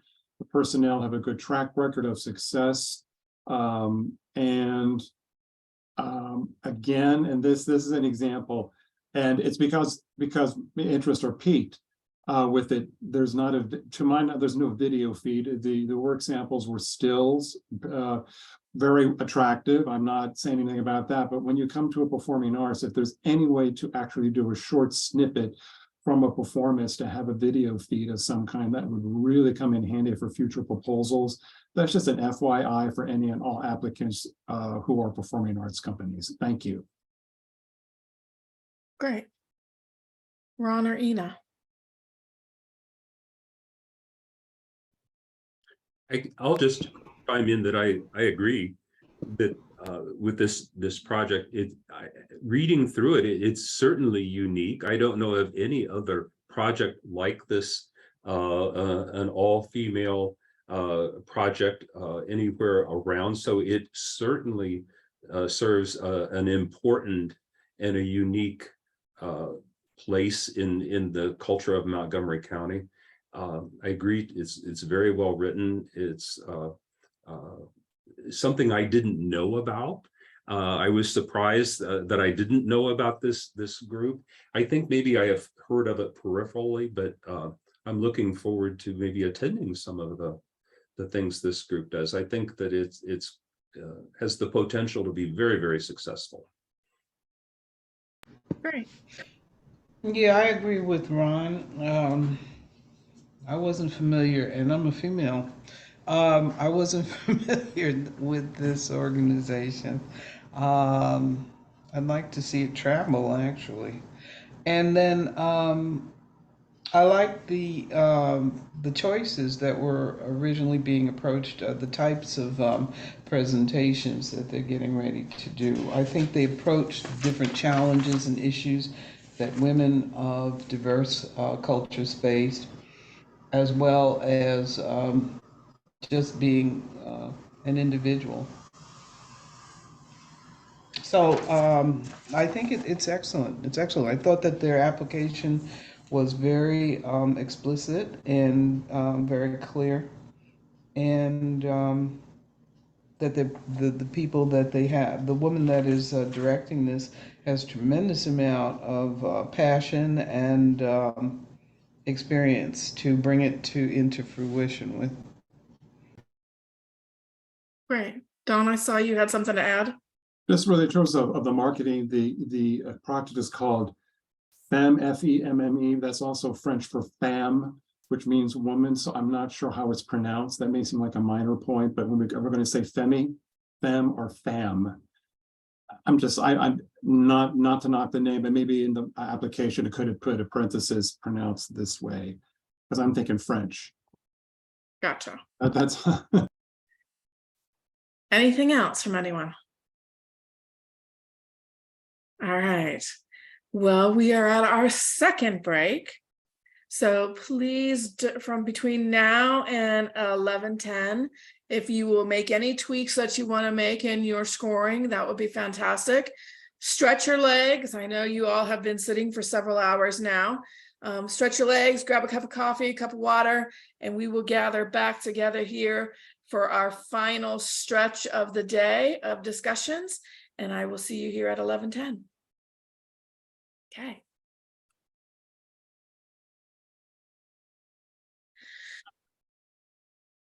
Yay, Karen. I always forget that part, the recording part. So fantastic. So Ron, you are starting us off with the first organization for this session. Yeah, I'd like to talk a little bit about the proposal from a group called MUSICA. And MUSICA is a chamber choir, meaning that it's small. It's 24 voices. It's all volunteer. And this is a group that's been around for 33 years. I know about this group, but I would have never guessed they had been around for 33 years. They're currently led by their director, Ginger Miniman, who is on the faculty at Wright State University, and their accompanist is Steve Aldrich, who is also on the faculty at Wright State University. So the leadership is credible. So we don't have to worry about that. They are the only two that are paid. The rest of the choir members are all volunteers from around Montgomery County. So they have a track record of success, except 1 year, in 2020, they canceled their season because of COVID, as did many other organizations. The proposal for this year is really focuses on diversity and equity and inclusion in the works that they're going to perform this year, making sure that they perform works from female composers and African-American composers. I learned something new, that in the past, they've even performed the indigenous music of the Latin American Baroque. And somehow I missed that in my music education over the years. So they're really attempting to be diverse. This year, they would like to use some of the grant money to commission 3 brand new works. And I believe they're going to focus on local poet Paul Lawrence Dunbar for these works. So it really has a local connection to further not only the MUSICA, but also our poetry heritage, and to keep that alive. Next year, there are going to be 4 concerts. They'll be using the money for the rent, the venues they need to facilities to perform in, and the money will go for these commissions. Just looking at my notes, in order for their outreach, I noticed that they're going to be giving away tickets to 5 tickets to make them available for 40 high schools across the Miami Valley, and also to churches and other groups that might not be able to afford to come to these concerts, which I think that is great. Just another thing that could be promoted at Downtown Dayton Partnership for more free tickets. So I think this is a credible proposal. It's strong. They have good leadership. They're governed by a board of trustees who oversees what they do. It's interesting. They're evaluating. You know, when the proposal talks about how they're going to evaluate what they do, it's not just by the number of people in the audience, but also evaluating the artistic quality that Ginger has planned on having music educators who to attend the concerts that will give feedback to the group. And this is something that I think it's a great idea. I have not heard of this. You know, a structured, you know, not just feedback from the director, but also from outside, you know, people who would give them that kind of feedback. So I think this is a strong proposal. I don't hear, I don't hear a lot about their advertising, but they're planning to use some of the money for radio spots on WDPR. So the radio stations, the social media, to get the word out. And so I think it's a very, very strong proposal worthy of being funded. But my only concern was that the communications, I would like to see, they have a Facebook page and they have an email list that so if they could come up with ways to be more visible in the community. So more people knew about them, and so that more people would audition. You know, but this is a group that I think the value for Montgomery County isn't just for the people who might come to hear the concert, but providing this for 24 voices in Montgomery County who want to sing in a semi-professional group such as this. So I think it's worthy on that alone to provide an outlet for people who want to perform and to be in a group and have that sense of community and through music, but also for the audiences. Great. Anybody who would like to add anything else? Don? They make an excellent application. I'm in agreement with Ron. One very interesting comment they make with regards to evaluation, though growing audiences is important, MUSICA wants to keep its audience more intimate in size while growing the company's artistic quality.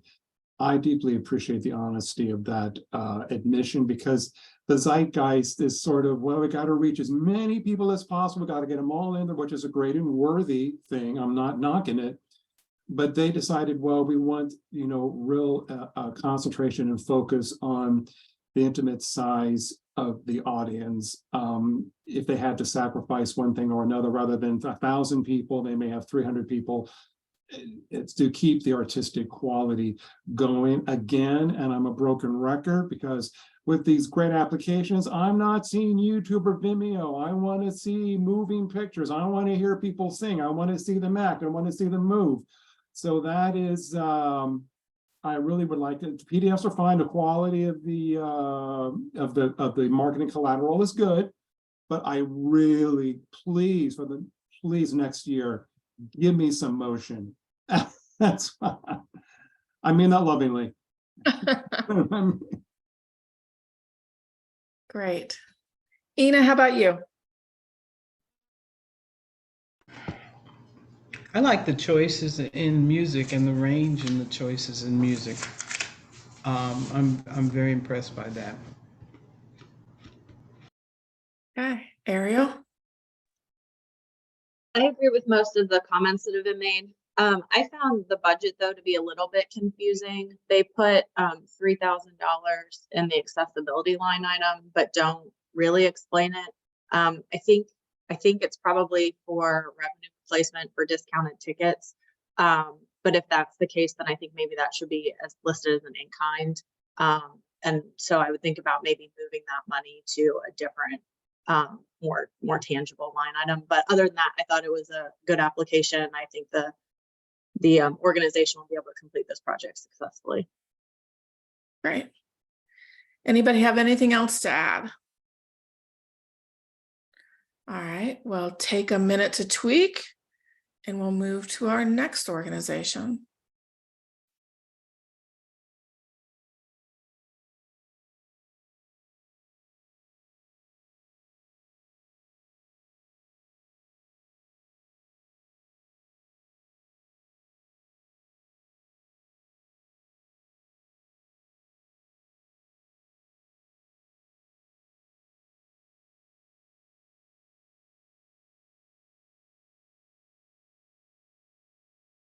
All right, if everybody's ready, we will move on to the Puerto Rican American and Caribbean organization. And Ariel, you are the lead on this one. Thank you. This application for the Puerto Rican American and Caribbean Association is in support of the 2023 Dayton Hispanic Heritage Festival.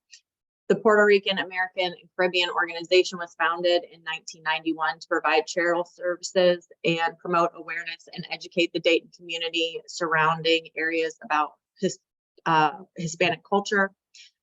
This year is their 22nd annual festival, which will be held on September 16th at Riverscape Metro Park.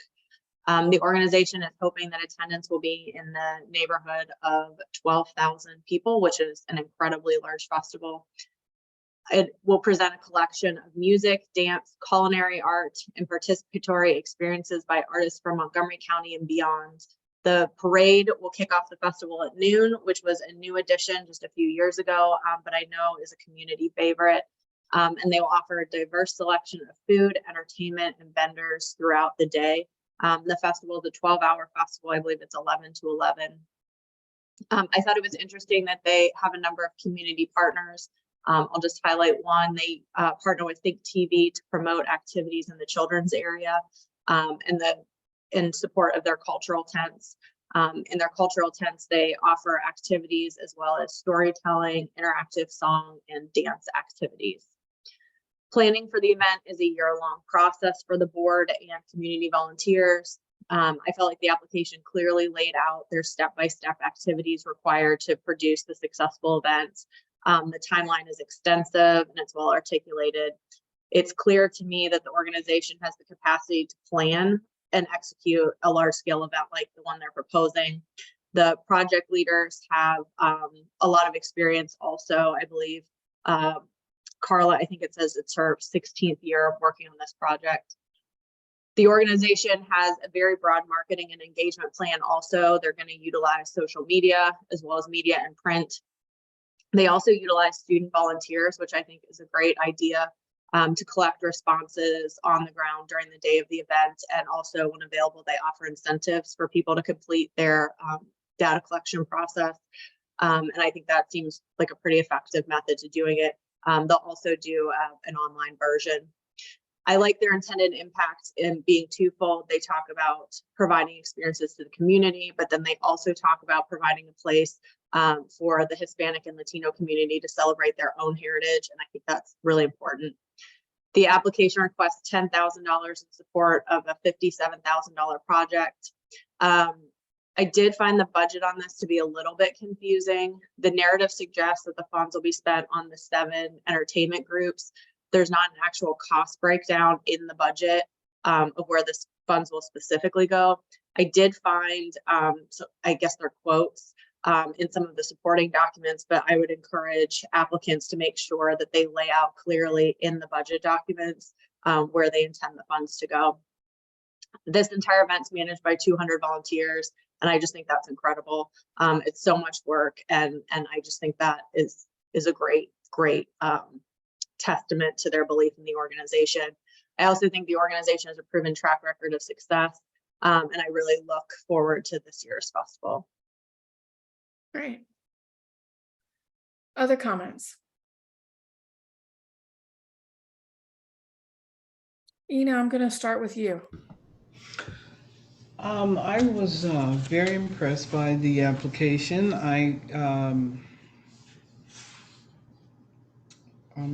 This is another festival that similar in magnitude that I've attended, and I'm sure there will be a lot of good energy.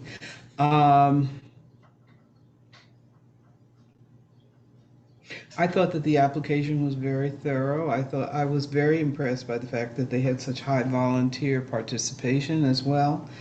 And the fact that they had their own funding that was still available if they did not receive the money through this grant. So that says to me that they've made good financial choices. So those were some of the highlights that I saw. Great. Ron, how about you? I agree. A very, very strong proposal and an event that I certainly want to attend. I think it was well written. I was just thinking for a second about the agency, the Puerto Rican American and Caribbean organization, and curious how they narrowed it down to just the Caribbean islands, Puerto Rico. You know, our Hispanic culture in Dayton is so diverse from so many different places. That's not a detraction from the proposal at all, but just a reflection, because I think the festival itself is inclusive of all of our Hispanic population around town. As with, you know, today we've seen a number of groups, the Jewish festival, the German festival, you know, this Hispanic festival. It is so important that these festivals continue to perpetuate these cultures and to help us continue to educate and preserve the heritage around town. And they all are equally worthy, I think, of funding. And I think they really get right at the purpose of what Montgomery County and Culture Works are trying to do with these funds, with these cultural groups. And so I think, you know, again, as I said, I think with the German festival, but just hearing the music, seeing the food, seeing the costumes, they have a little parade that comes through. And just seeing the people, for the families that attend, just having that experience is something I know the kids will remember. And I said it before, more than they would learn in school about this culture. But having an experience like that is so valuable in the education of our kids around Montgomery County. Sherry, I've also wanted to add to that what Ron said, and that is that I believe that we see more coming down the pike, a wider range of diversity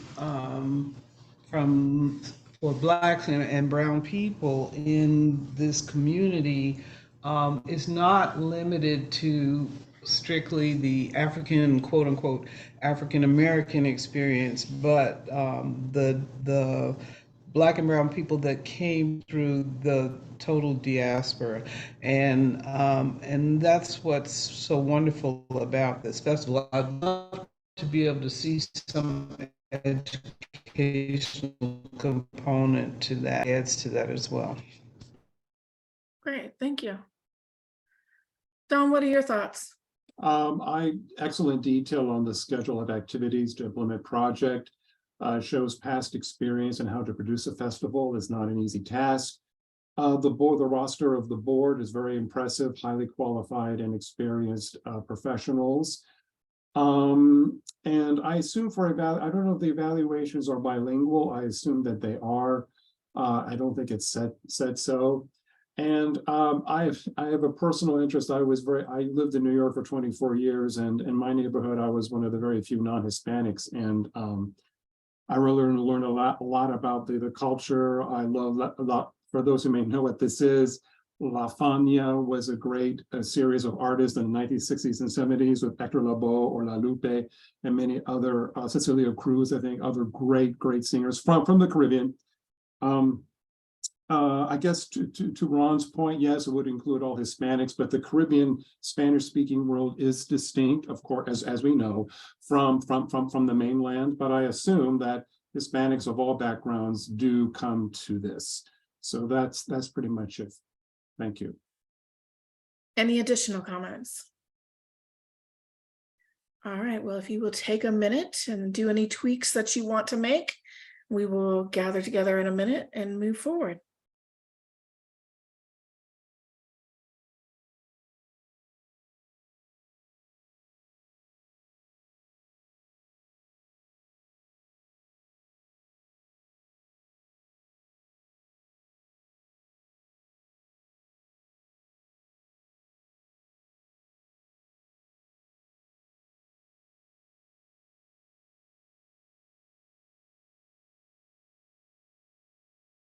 All right. If everyone's ready, we will move forward with the South Dayton Dance Theater. And Dawn, you are the lead on this one, so if you will kick us off. Yes, thank you. South Dayton Dance Theater is a nonprofit organization committed to inspiring young pre-professional dancers to achieve their full potential through comprehensive dance training with an emphasis on ballet and modern technique. The company is a member of the prestigious Regional Dance America Northeast Association and has the rare distinction of being given honorary status within that organization. The company is only one of 5 across the United States that was invited to perform at the esteemed International Ballet Competition in Jackson, Mississippi, back in 2010. Their project is called Dance in the Metaverse, which uses virtual reality technology to present dance to anyone who has access to the equipment. This project has inherent interest and appeal, rather self-evident given the world of technology that we live in. The activity consists of rehearsals of the performances and their recording of it to make it 3D-like. The viewer can use a thing called Oculus. I've never used this, so it's all new to me, or another brand of virtual reality headset, so they can be in the middle of the action. It states that the program will use various venues in Dayton, such as the beautiful and restored Rotunda and Arcade, in the Dayton Arcade. And accessibility would be the biggest selling point of this application, and it sounds like a worthwhile project in terms of getting, a lot of people can be in the middle of the action in a dance, and that certainly is interesting. I did find, though, with constructive criticism, that there were important details missing. Even though I know what virtual reality is, what does this really look like? Maybe there could have been, again, Vimeo or YouTube of people enjoying such a thing. Obviously, you can't reproduce virtual reality vis-a-vis YouTube that has a 2-dimensional platform, but still something to give us a spice of what it's like. And maybe people reacting to wearing the Oculus and saying, hey, that's great, or whatever. I'm not sure about the qualifications of the choreographers for whom the requested funding would be used to pay. I didn't get that. They talk about amazing facilities all around the city, but beyond the arcade, I don't know what they would be. I realize that they may not be finalized. I completely sympathetic to that, but it would be good to get an idea of, well, what other venues in Dayton are being considered for these 3D performances. The budget breakout was largely clear, but there was no grand total given at the bottom. Those are just one of those formatting things. You really got to include a total. Always include the itemized elements that add up to the big picture. Again, there were no bios of the choreographers, and there really wasn't too much detail on the planning of the project. All in all, the answers were rather short. And this is the thing, you never want to be wordy you don't want to bore your reader and be wordy and repeat yourself. At the same time, you really need to take advantage of a question and answer it as fully as you can. I'm sure that they could have been answered, but I found that the answers were rather short. They could have been longer. I don't get what kind of audience feedback were there for past performances. I don't really see that. In fact, forgot to mention with some other of the applications also, I didn't see enough feedback from prior performances or activities to get a sense of the history of the quality that is being delivered.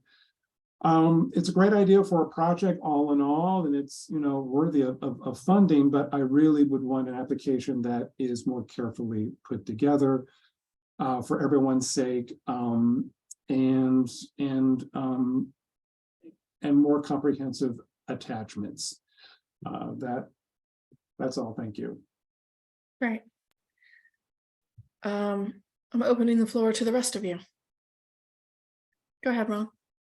Yeah, as I read through the proposal, and was trying to digest what this really is. And when you really take 3 giant steps backwards and look at what the product is, it's pictures. And yeah, they're fancy pictures, but and you have to have a special device, you know, to look at them properly. But I wasn't sure whether they're still pictures. I know they're 360 degrees and you can move around and see to the left and to the right and above. But it wasn't a dance performance. And the only thing unique was that they would be in venues that some people might not be able to see, like the arcade. But then I was thinking on the impact on you know, who would have access to these, and it's a dance education program for small children, and I'm thinking parents and grandparents would be the audience who would want to have these pictures and go out and buy this special device to view them. That I didn't see, even though they said that the images will be available on the internet. I'm not sure how would everyone know to go find those pictures, or what would they do with them, with still pictures of a dance company like that. And so I was really worried about the impact it would have, and the vibrancy of it. That it seemed to me they're like keepsake photos of the dance company, but in a very highly technical format, in a format that I don't know anyone that has that device to view those.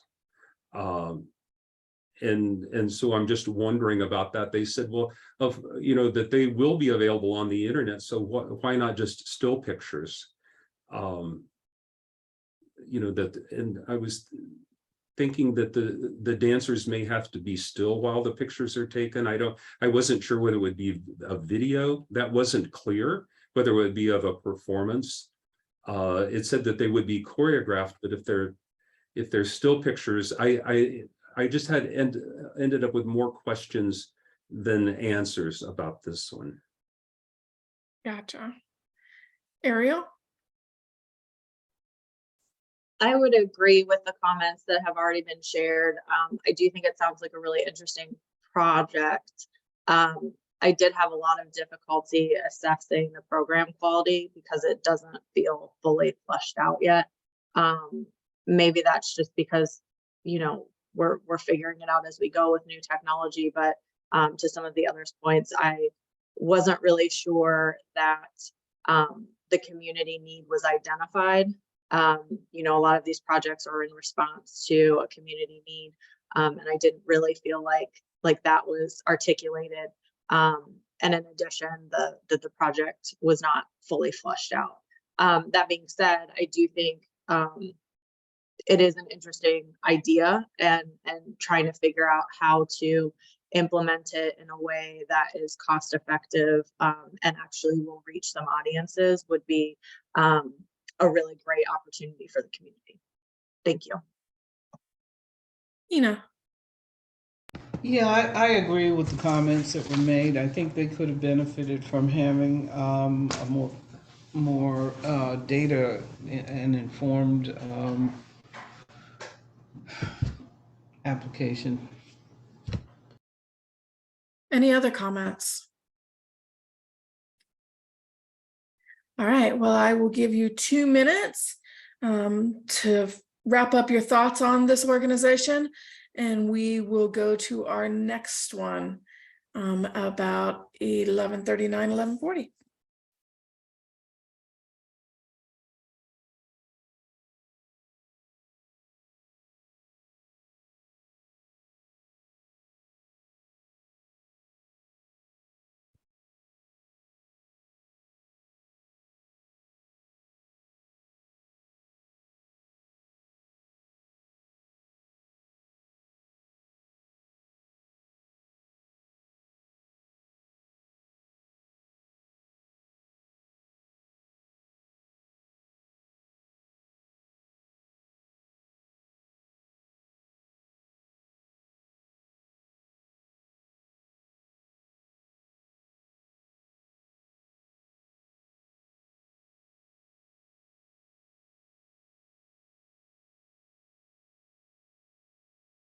All right, if you are all ready, we will go to our last organization today, which is the Washington-Centerville Public Library. Ina, you are the lead on this one, so if you will begin walking us through the discussion. Okay, the Washington-Centerville Public Library is going to offer a series of 4 free weekly LORE culture workshops. And it's going to be held at the Woodburn Library, which is in Far Hills in Centerville. It's going to teach 8 attendees how to develop an oral narrative through storytelling, a critical skill that is being utilized in every sector of our culture at this time. The cost is $1,500 for the classes at a lower, and that's at a lower rate for the library. Let's see, let me pull this back up. It is a compelling program because of the fact that it does teach a skill that's needed to achieve successful communication in multiple arenas. The 4 classes begin by teaching about the story arc and the components of the story. They teach about sharing personal stories and get feedback. The 3rd class talks about performance tools and techniques that are needed for sharing an oral story on stage and live stream. And with the podcast being as big as they are in our communities these days, that comes in handy. The 4th class they share is the final version of the story using techniques learned in the previous classes. So, and then all of this information that's accumulated is sharing personal stories in front of a public audience. The library has commitments from high caliber personnel and teachers that are experienced in the art and skill of storytelling. The individuals that make the creative decisions are leaders in their fields, and the personnel roles are clearly defined. They already have, this particular library has a vibrant community that regularly attends the writing workshops at the library. So they're bound to get quite a few people attempting to take this workshop. The interesting part is how they will make it available to the general population by going through a lottery system after online registration. I guess that would be a way to control the number of people that can attend this small class, which I was a little, I understand that it's kind of a test and they want to see how, how well it goes across in this community. So the lottery system is a way of controlling that. They say that they'll measure the success of the workshop with feedback forms, word of mouth, and attendance at the final graduation event. Accessibility to the project by diverse audiences based around ADA compliancy and limited to those that are served in the community that the library resides in. So anyone, even though anyone is welcome to attend, and a robust promotional plan will be implemented, the question then becomes whether the information will be shared outside of the local community borders. It would be nice to see this in a variety of different libraries, I thought. The library does have a comprehensive plan for the implementation of the project, including a detailed project timeline and thoughtful responses to COVID-19 and how to handle the situation if funding reduction occurs.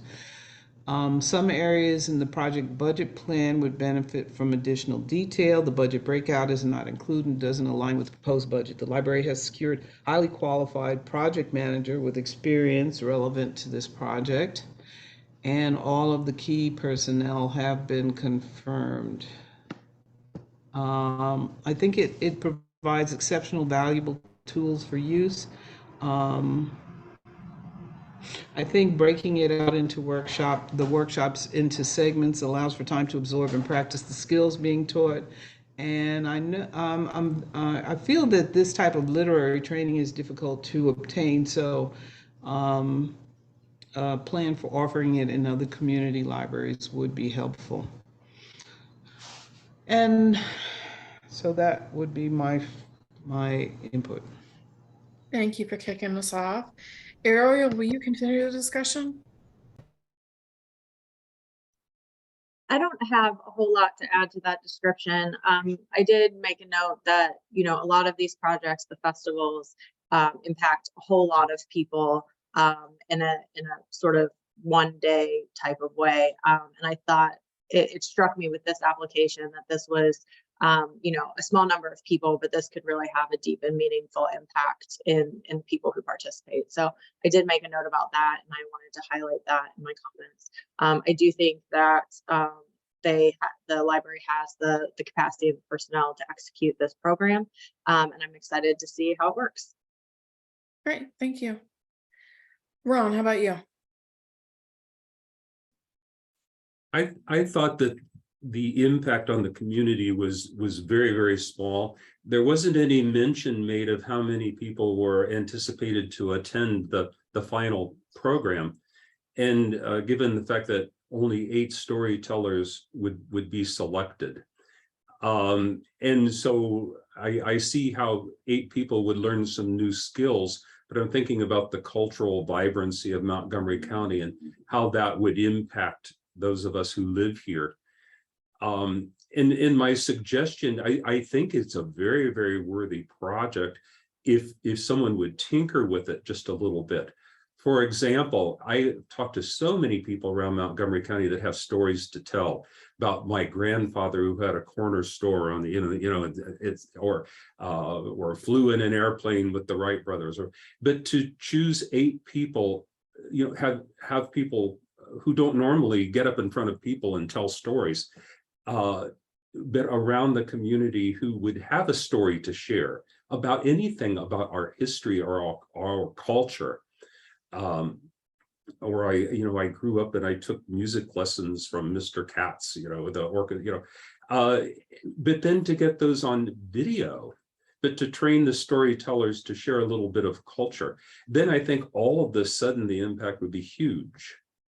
So I think it's a worthy project, but might fall on deaf ears. And I think there's a way to do this project to really ramp it up. It's just my thought. Dom. To segue on Ron's comments on the 8 attendees, it says, quote, since the class size is small, 8, attendees will be chosen with a random drawing and notified no later than 2 weeks prior to the start date. Parenthesis, provided registration exceeds 8, close parenthesis. I take provided registration exceeds 8 to mean that it might not exceed 8. If this is true and the writing does not make this clear, then more work needs to be done to draw more registrants through better promotion. Perhaps the library does not promote this enough, maybe not, but that would be of a concern to me. Of course, it's quality versus quantity. That's back to the issue that MUSICA that I brought up. They want to have high quality, so smaller people, but at the same time, maybe it could be twice the number, 16. I don't know. Thank you. Any other comments? All right, so we thoroughly appreciate you looking at all of these applications, their project quality, artistic vibrancy, community impact and engagement, ability to complete and manage the project. It was a lot of work, I am sure, with 14 organizations to review and taking a lead on several of them. So we appreciate that wholeheartedly. We are now at the point from now until 12:30 where we are going to take a break and grab some lunch, stretch again, and then we will come back together. And Karen, I am going to turn it back to you for any further instructions. Yes, thank you. So for public attendees at this time, as Sherry said, we are going to move into a closed session. Panelists, if you'd hang on with me for a few minutes, I have a few more instructions. But for Members of the public, the closed session is anticipated to last until 2 o'clock. That is estimated. So at 2 o'clock, you're welcome to rejoin the meeting to see the final applicant funding recommendations. So you'll know by the end of today whether the panel has recommended you for funding. We'll also send that email to you, that information to you by email by the end of the day so that you don't have to wait.